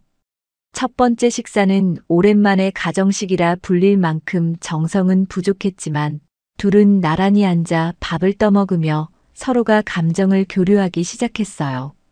이렇게 누군가와 식사를 같이 하는 게 얼마만인지 모르겠습니다. 제가 길 위에서만 지내다 보니 저도 아내가 떠난 뒤로 혼자 밥을 먹는 일이 익숙해졌습니다. 그런데 함께 먹으니 좋네요. 밥상을 물리고 나서 둘은 조용히 거실에 앉아 TV를 켰어요.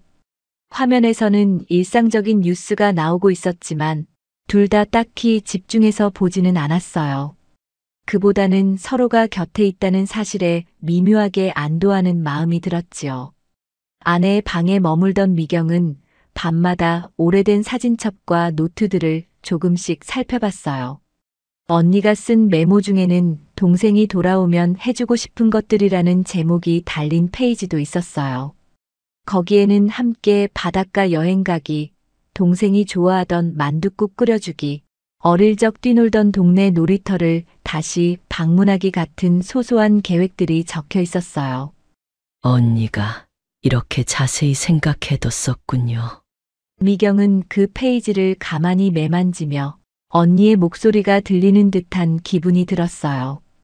왜 나는 그런 언니를 떠나와서 이렇게 늦게야 돌아왔을까 하는 후회가 더욱 깊어졌지만 언니가 남긴 흔적들이 오히려 자신을 다시 일어서게 만드는 힘이 될 것 같다는 생각도 희미하게 들었어요. 그 즈음 김영호는 거실에 앉아 아내의 사진을 한 장씩 꺼내보며 회상에 잠겨 있었어요. 대화를 많이 나누고 싶어도 미경이 혹여 마음 아파할까봐 쉽사리 언니 얘기를 꺼내지 못했어요. 그래도 서로가 존재하는 것만으로도 어느 정도 위안을 얻는 듯 보였어요. 어느 날 미경은 밤늦게까지 잠을 이루지 못하고 베개를 움켜쥐고 있었어요. 겨우 안정이 찾아왔나 싶었는데 악몽에 시달린 듯 이마에 땀이 송골송골 맺혀 있었지요. 노숙 시절의 기억이 꿈속에서 되살아나곤 했어요. 배고픔에 떨며 기차역 의자 위에서 잠을 청하던 때 아무 이유 없이 행인의 비난을 받았던 순간들, 동전 몇 개를 구걸하기 위해 무작정 지하도를 떠돌던 날들, 그러다 문득 깨어나면 지금 자신이 따뜻한 이불 속에 있다는 사실에 놀라곤 했어요. 왜 하필 이제야? 언니가 세상을 떠난 뒤에야 이렇게 기회가 찾아온 걸까? 미경은 아내 방 한구석에 놓인 작은 스탠드 불빛에 의지해 혼잣말로 중얼거렸어요. 죄책감과 안도감이 교차하며 눈물이 다시 솟아오를 것만 같았어요. 바로 그때 방문 밖에서 살짝 인기척이 들렸어요. 김영호였어요. 혹시 못 주무시는 겁니까? 물이라도 좀 드릴까요? 김영호의 걱정스러운 목소리가 들렸고 미경은 문틈 사이로 작게 대답했어요. 괜찮습니다. 잠깐 악몽을 꿨습니다만 곧 괜찮아질 거예요. 대답은 했지만 김영호는 걱정되는 마음에 조용히 방문 앞에 서 있었어요. 이처럼 누군가가 자신 때문에 밤늦게까지 깨어있는 상황이 미경에게는 낯설면서도 따뜻하게 느껴졌어요. 다음 날 아침 김영호는 미경에게 묘지를 함께 다녀온 뒤 근처 작은 도서관에 가보지 않겠느냐고 물었어요. 동네에서 운영하는 공공도서관이 최근 직원을 구한다는 이야기를 들었다고 했어요. 사실 미경에게 안정적인 일자리가 필요하다고 생각했기 때문이었어요. 노숙 생활에서 벗어나려면 일단 조그만 일이라도 시작해야 한다고 생각한 거예요. 제가 과연 할 수 있을지 모르겠습니다. 도서관이라니 너무 생소하네요. 사서 자격증이나 특별한 경력이 필요한 자리는 아니라고 들었습니다. 그냥 책 정리와 간단한 이용 안내 정도라고 하니 차근차근 배워보실 수 있지 않을까요? 김영호는 부드럽게 미소 지으며 권했어요. 미경은 잠시 망설였지만 마음 한 구석에서는 이대로 언니 집에만 있을 수는 없지 않나 하는 생각이 들었어요. 그럼 한번 알아보겠습니다. 면접이나 상담 같은 걸 받아볼 수 있다면 좋겠네요. 그날 둘은 간단히 묘지에 들러 아내에게 인사한 뒤 바로 동네 도서관으로 향했어요. 도서관 건물은 아담했지만 깔끔했어요. 내부에 들어서니 커다란 창문으로 햇빛이 들어오고 있었고 서가에는 책들이 질서정연하게 꽂혀 있었어요. 미경은 그 광경을 보자 갑자기 마음이 두근거리는 걸 느꼈어요.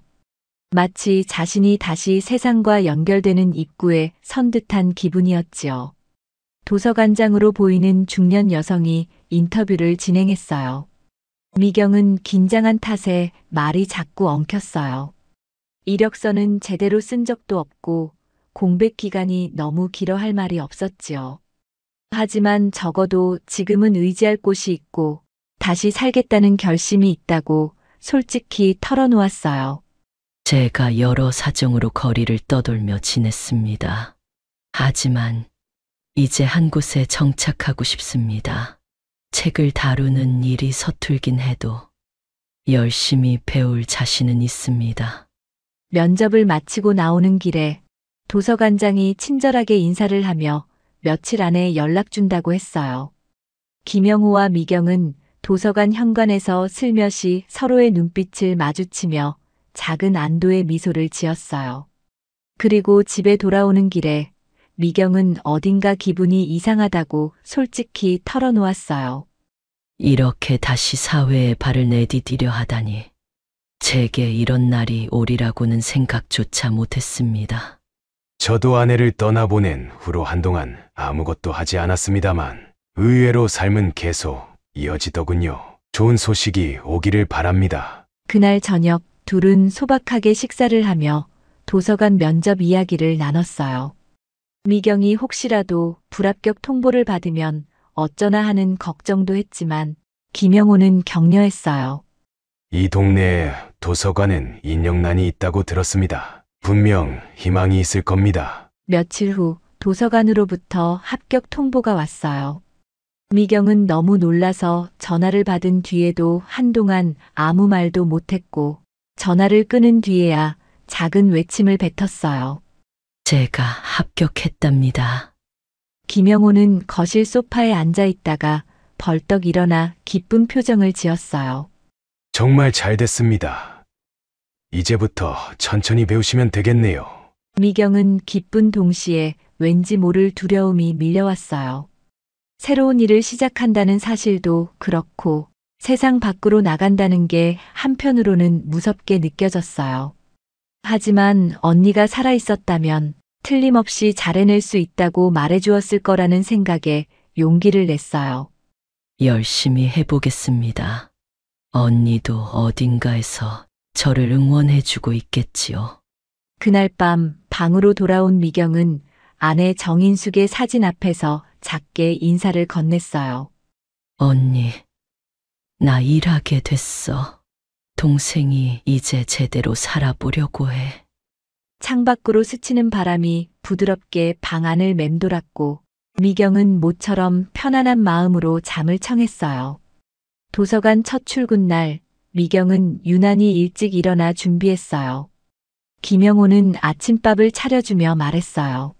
저도 한동안 집에만 있었다고 해도 아내가 있었다면 이렇게 차려줬을 겁니다. 서로 머쓱해하면서도 따뜻한 기운이 식탁에 감돌았어요.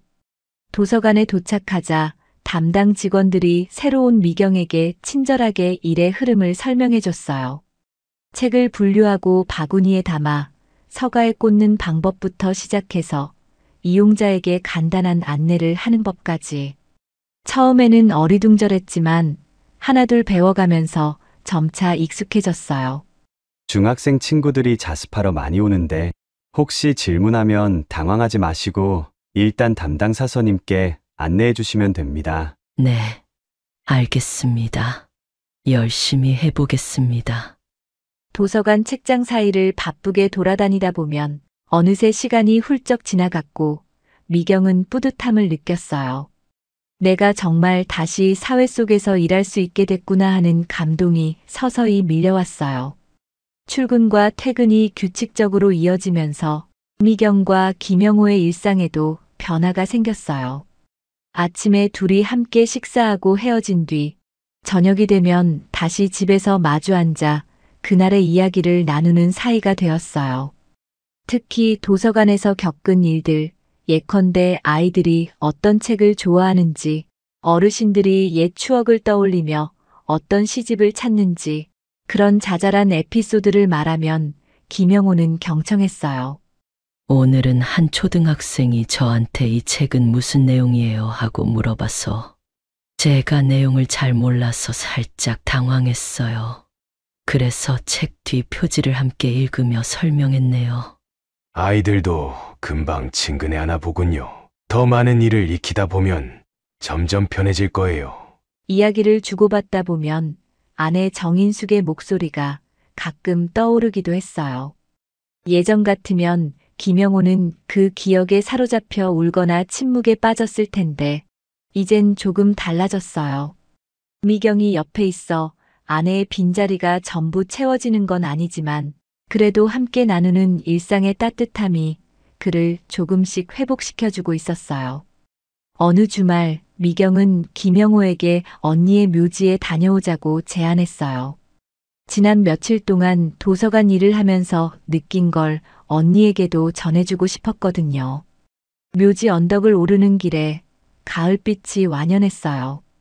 마른 풀 사이로 낙엽이 수북하게 쌓여 있고 잔잔한 바람이 흩날려 노란색과 붉은색 물결을 만들어냈어요.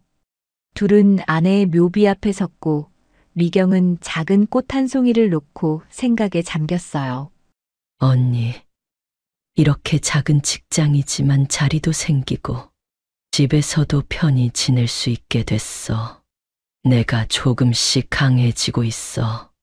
김영호도 묘비를 조심스럽게 쓰다듬으며 중얼거렸어요.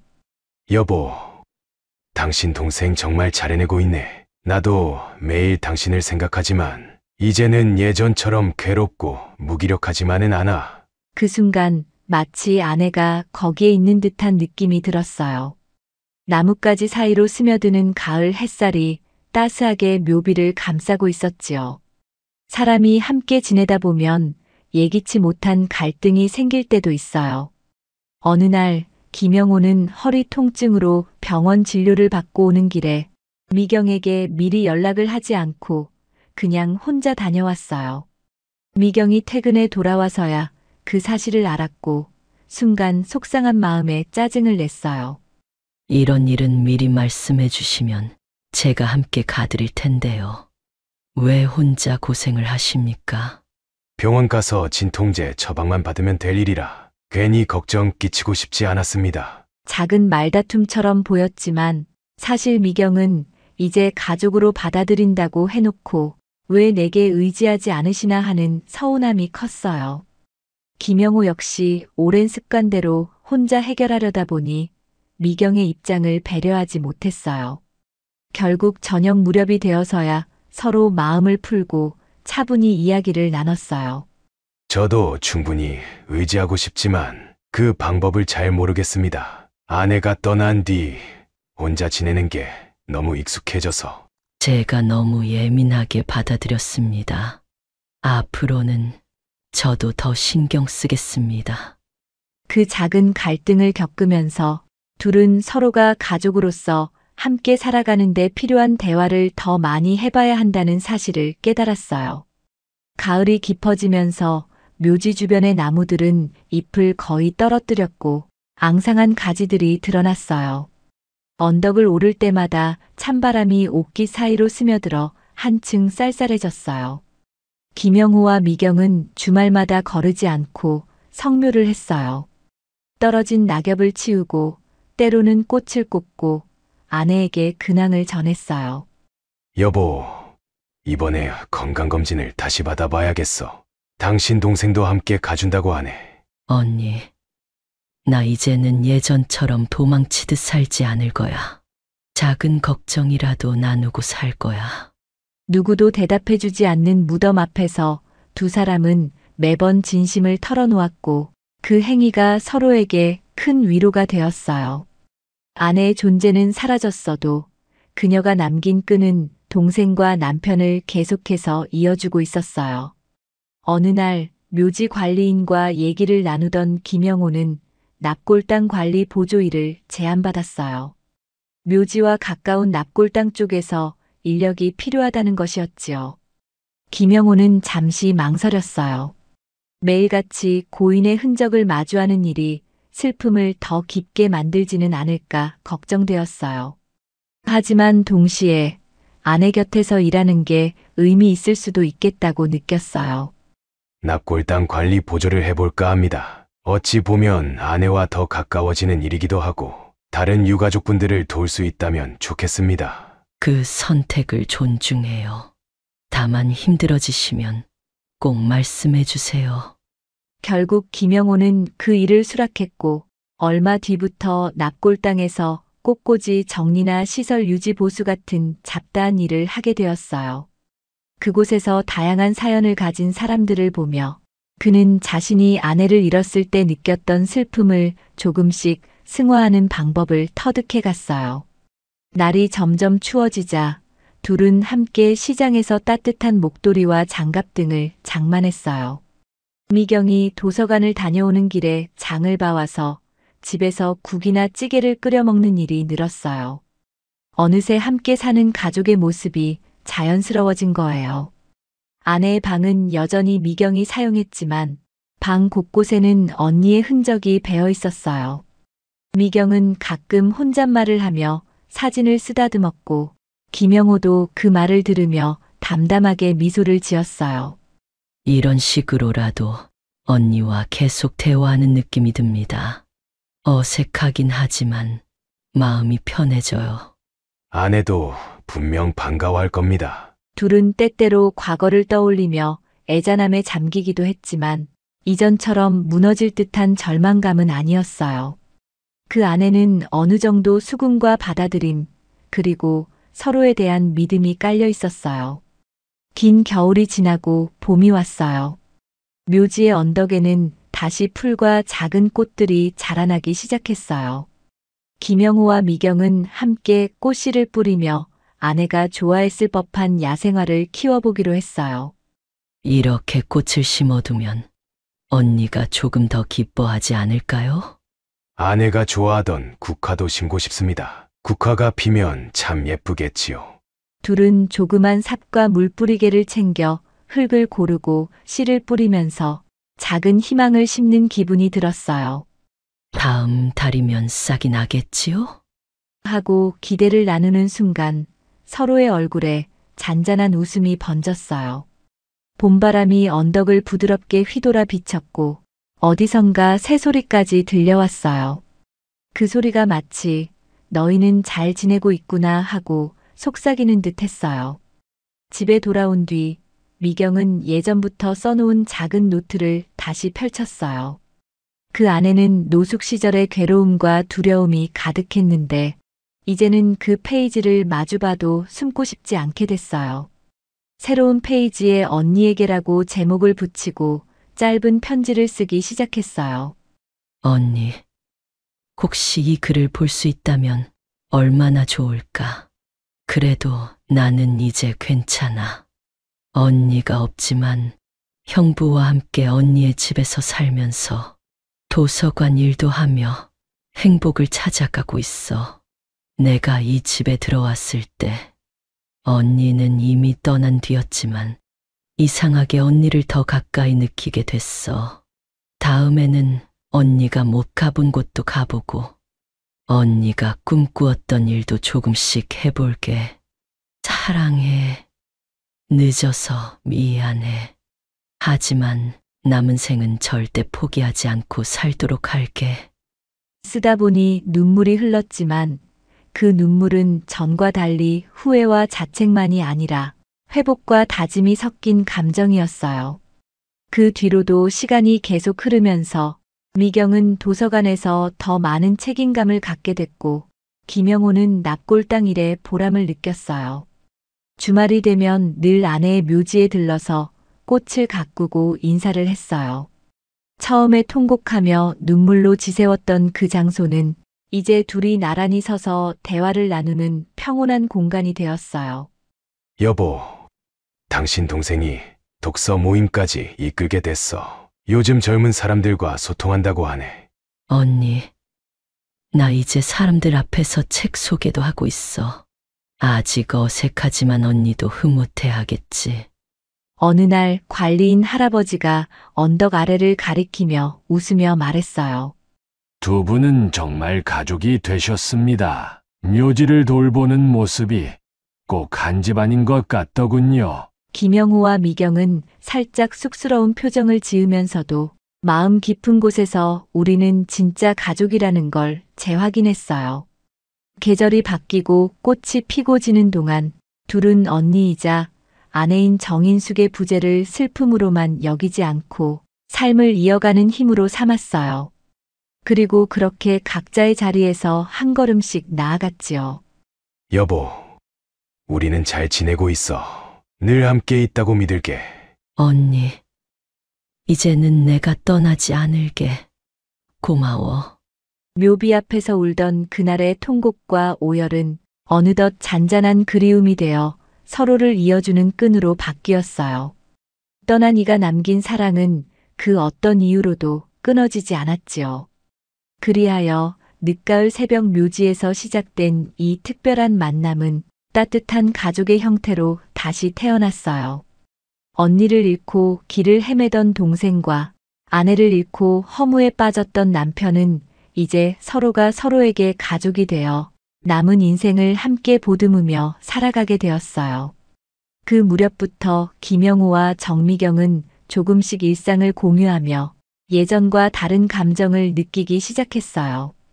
처음에는 서로를 아내의 동생과 언니의 남편이라는 위치로만 인식했지만 마음 한편에서 상대를 향한 미묘한 설렘이 자라나고 있다는 사실을 깨닫게 되었지요. 낮에는 각각 자신의 일을 보며 분주하게 지냈지만 저녁이면 식탁에 마주 앉아 온종일 있었던 일들을 조곤조곤 이야기하는 시간이 둘에게 무척 소중했어요. 요즘 책을 정리하고 이용객들을 응대하다 보면 언니가 늘 제 옆에서 웃고 계시는 기분이 들어요. 그리고 오빠, 아니 형부에게도 신기하게 의지가 돼요. 나도 마찬가지죠. 아내가 떠난 뒤로는 한없이 외롭고 쓸쓸했지만 이제는 집에 돌아오면 처제가 반겨준다는 사실이 참 따뜻하게 다가와요. 두 사람 모두 서투른 감정이었어요. 아내와 언니를 동시에 잃은 아픔을 공유한 사이였기에 이 새로운 마음이 과연 옳은 것인가 스스로에게 묻기도 했습니다. 그러나 그 질문은 마치 봄눈처럼 사르르 녹아들어 더 깊은 유대감으로 바뀌어 갔어요. 서로가 마음의 상처를 다독여주고 공허한 부분을 채워주면서 예전에는 느끼지 못했던 함께한다는 행복이 찾아온 것이지요. 어느 날 밤 거실 소파에 나란히 앉아 대화를 나누던 도중 미경은 조용히 입을 열었어요. 사실 이런 마음이 들 줄은 전혀 몰랐어요. 제가 아직도 언니의 자리를 차지하는 건 아닐까? 혹은 형부도 언니만 떠올리는 것은 아닐까 복잡한 생각이 많았습니다. 나도 아내에 대한 그리움이 여전해요. 하지만 그 마음과 별개로 처제를 향한 새로운 감정이 내 안에 자라고 있다는 걸 솔직히 말하고 싶었어. 그 순간 둘 사이에 잠시 정적이 감돌았어요. 그러나 그 정적 안에는 묘한 따뜻함과 떨림이 뒤섞여 있었어요. 미경의 눈시울은 촉촉해졌고 김영호의 목소리에는 약간의 떨림이 배어나왔어요. 저 이 마음을 숨기지 않고 더 솔직해져 보고 싶어요. 나도 그래요. 시간이 더 흐르기 전에 우리 마음을 아내에게도 떳떳하게 전하고 싶어. 그들은 서로를 바라봤고 마치 언젠가 이 일이 운명처럼 예정되어 있었다는 듯 자연스럽게 손을 맞잡았어요. 방 한 구석에서 은은하게 비치는 스탠드 불빛이 이제 막 피어나는 두 사람의 마음을 축복하듯 따스하게 깜빡였어요. 다음 날 미경은 도서관 업무를 마치고 급히 귀가했어요. 김영호는 납골당 관리인 일을 마무리하자마자 곧장 집으로 돌아왔지요. 두 사람은 눈빛만 봐도 알 수 있을 만큼 서로를 반갑게 맞이했고 작은 식탁 위에 국과 반찬을 꺼내놓으며 자연스럽게 함께 요리를 시작했어요. 오늘은 내가 시장에서 장을 좀 봐왔어요. 오빠가 좋아하는 두부 요리, 그리고 따뜻한 국도 함께 끓여볼게요. 도와줄게요. 나도 이제 부엌에서 뭘 해야 할지 조금씩 알 것 같아. 둘이 부엌에서 어깨를 나란히 하고 칼질을 하는 모습은 평범한 부부의 단란한 풍경 같았어요. 김영호는 예전에는 상상조차 못했던 일상을 미경과 함께 누리고 있음을 실감했어요. 아내가 떠난 뒤로 식탁 위에 이렇게 풍성한 온기가 감돌 줄은 예상 못했다고 생각했어요. 늦은 저녁 식사를 마친 뒤 둘은 아내의 방에 들어가 사진첩을 펼쳐봤어요. 언니이자 아내였던 정인숙의 사진들이 빼곡히 붙어있는 앨범이었고 사진 한쪽 모서리에 적힌 메모들을 보면서 미소 짓기도 했어요. 이 사진은 인숙이가 생전 기념일에 맞춰 촬영했던 거야. 그때 저 코트가 참 잘 어울렸는데. 언니, 표정이 밝아 보이네. 이렇게 행복해 보이다니.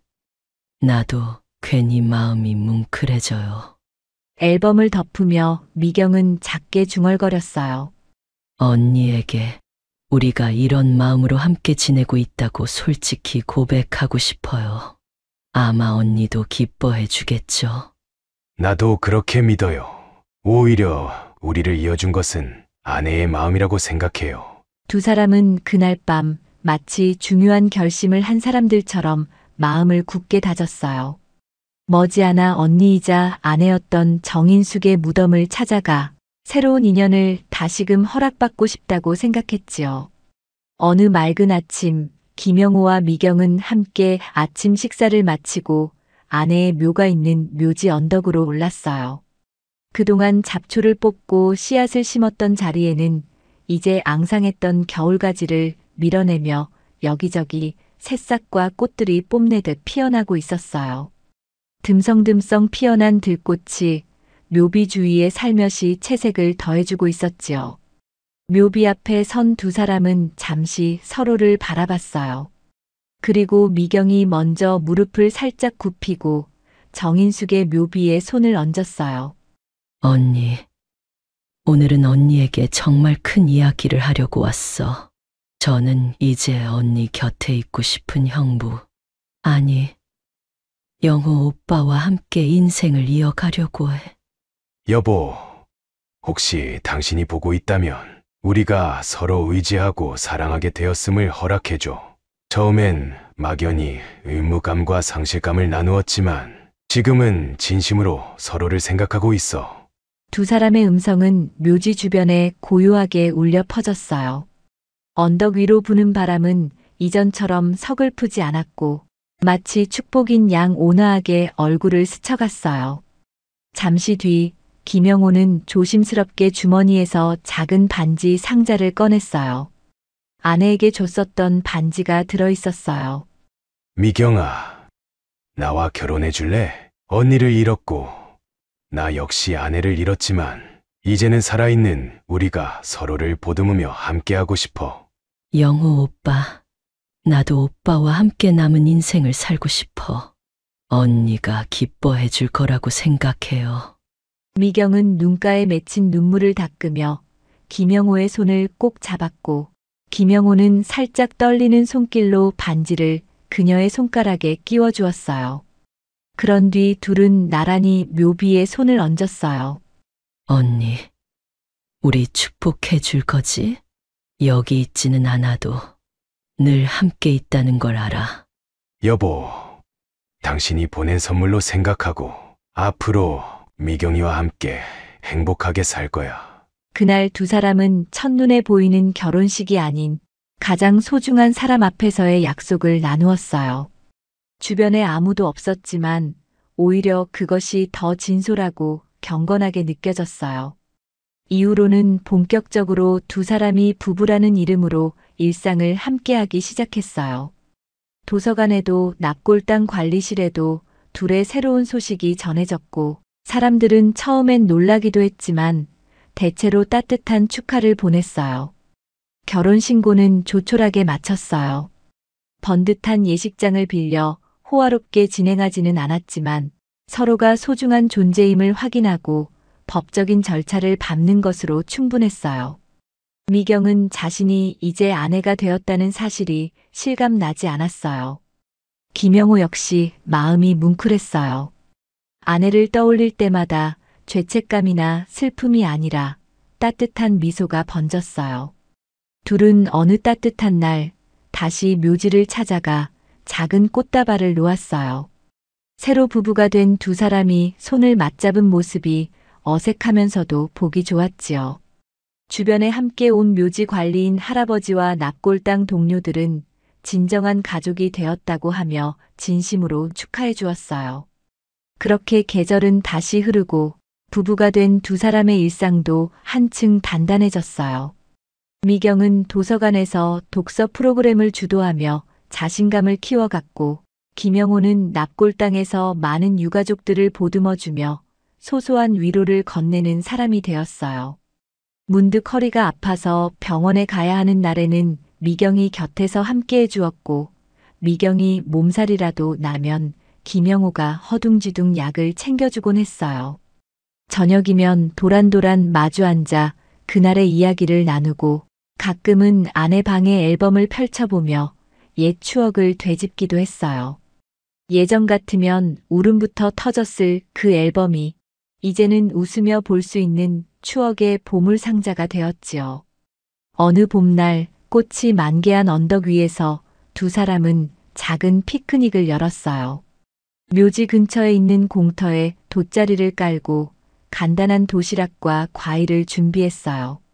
따뜻한 햇살 아래 바람에 흔들리는 꽃들을 배경으로 둘은 서로를 바라봤어요.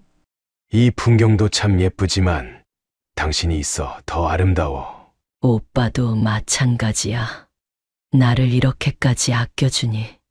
언니, 대신 내가 더 보은해야 할 것 같기도 하네. 그 말에 김영호는 고개를 저으며 부드럽게 대답했어요. 이건 보답을 따질 문제가 아니야. 우리의 인연이 이렇게 이어지고 또 우리를 연결해 주었다고 생각하면 그저 감사할 뿐이지. 두 사람은 마주 잡은 손 위로 화사한 햇살이 들이우는 걸 느꼈어요. 이 자리엔 없지만 늘 함께 존재하는 정인숙의 온기가 그들 사이를 흐르고 있었어요. 아픔과 상실을 딛고 재탄생한 관계. 그 관계는 이미 일반적인 부부 이상으로 서로를 깊이 이해하고 존중하는 사랑이 되었어요. 해가 기울어갈 무렵 둘은 묘지에 다시 들러 아내에게 인사를 건넸어요. 우리 오늘도 다녀가. 잘 지켜봐줘. 언니, 나 이제 정말 행복해. 그리고 언니를 절대 잊지 않을 거야. 이 마음 가득 안고 살도록 할게. 언덕 아래로 내려오는 길이 예전처럼 무겁거나 쓸쓸하지 않았어요. 오히려 발걸음 하나하나가 가볍게 느껴졌고 서로가 웃으며 대화를 주고받는 모습은 흔한 부부의 다정함과 다를 바 없었어요. 조용한 저녁 노을이 두 사람을 따라 마을로 내려오고 있었어요. 봄 저녁 특유의 싱그러운 바람이 골목을 감싸 안았고 이웃들은 하나둘 불을 밝히며 저마다의 일상을 정리하는 시간이 되었어요. 김영호와 정미경은 이제 한 집의 부부로서 그 소박하고도 평범한 일상 속으로 녹아들어가고 있었어요. 집에 도착해 현관에 들어섰을 때 둘은 아무 말 없이 잠시 서로를 바라봤어요. 그리고 동시에 작은 미소를 지었어요. 그날 밤 살짝 열린 창문 사이로 부는 바람이 기분 좋게 커튼을 흔들고 있었어요. 이 집에는 여전히 정인숙의 기억이 곳곳에 묻어 있었지만 그 추억은 더 이상 슬픔의 원천이 아니었어요. 두 사람은 함께 걷는 새로운 길 속에서 떠난 이의 사랑을 이어받아 자신들만의 가족을 지켜나가기로 마음먹었어요. 결국 그 모든 이야기는 상처와 이별을 품고도 새로운 사랑과 희망을 꽃피울 수 있다는 사실을 보여주었어요. 그리하여 언니를 잃고 방황하던 동생, 그리고 아내를 잃고 허무에 빠졌던 남편은 부부라는 이름으로 다시 태어나 남은 생을 함께 바라보며 살아가게 되었어요. 온전한 하나의 가족이 된 그들 곁에는 언제나 아련하지만 따뜻한 정인숙의 미소가 함께 머무르고 있었어요. 사랑해. 나도 사랑해요. 두 사람의 음성이 조용한 밤을 울렸고 그 울림은 오래도록 사그라지지 않고 마음속에 새겨졌어요.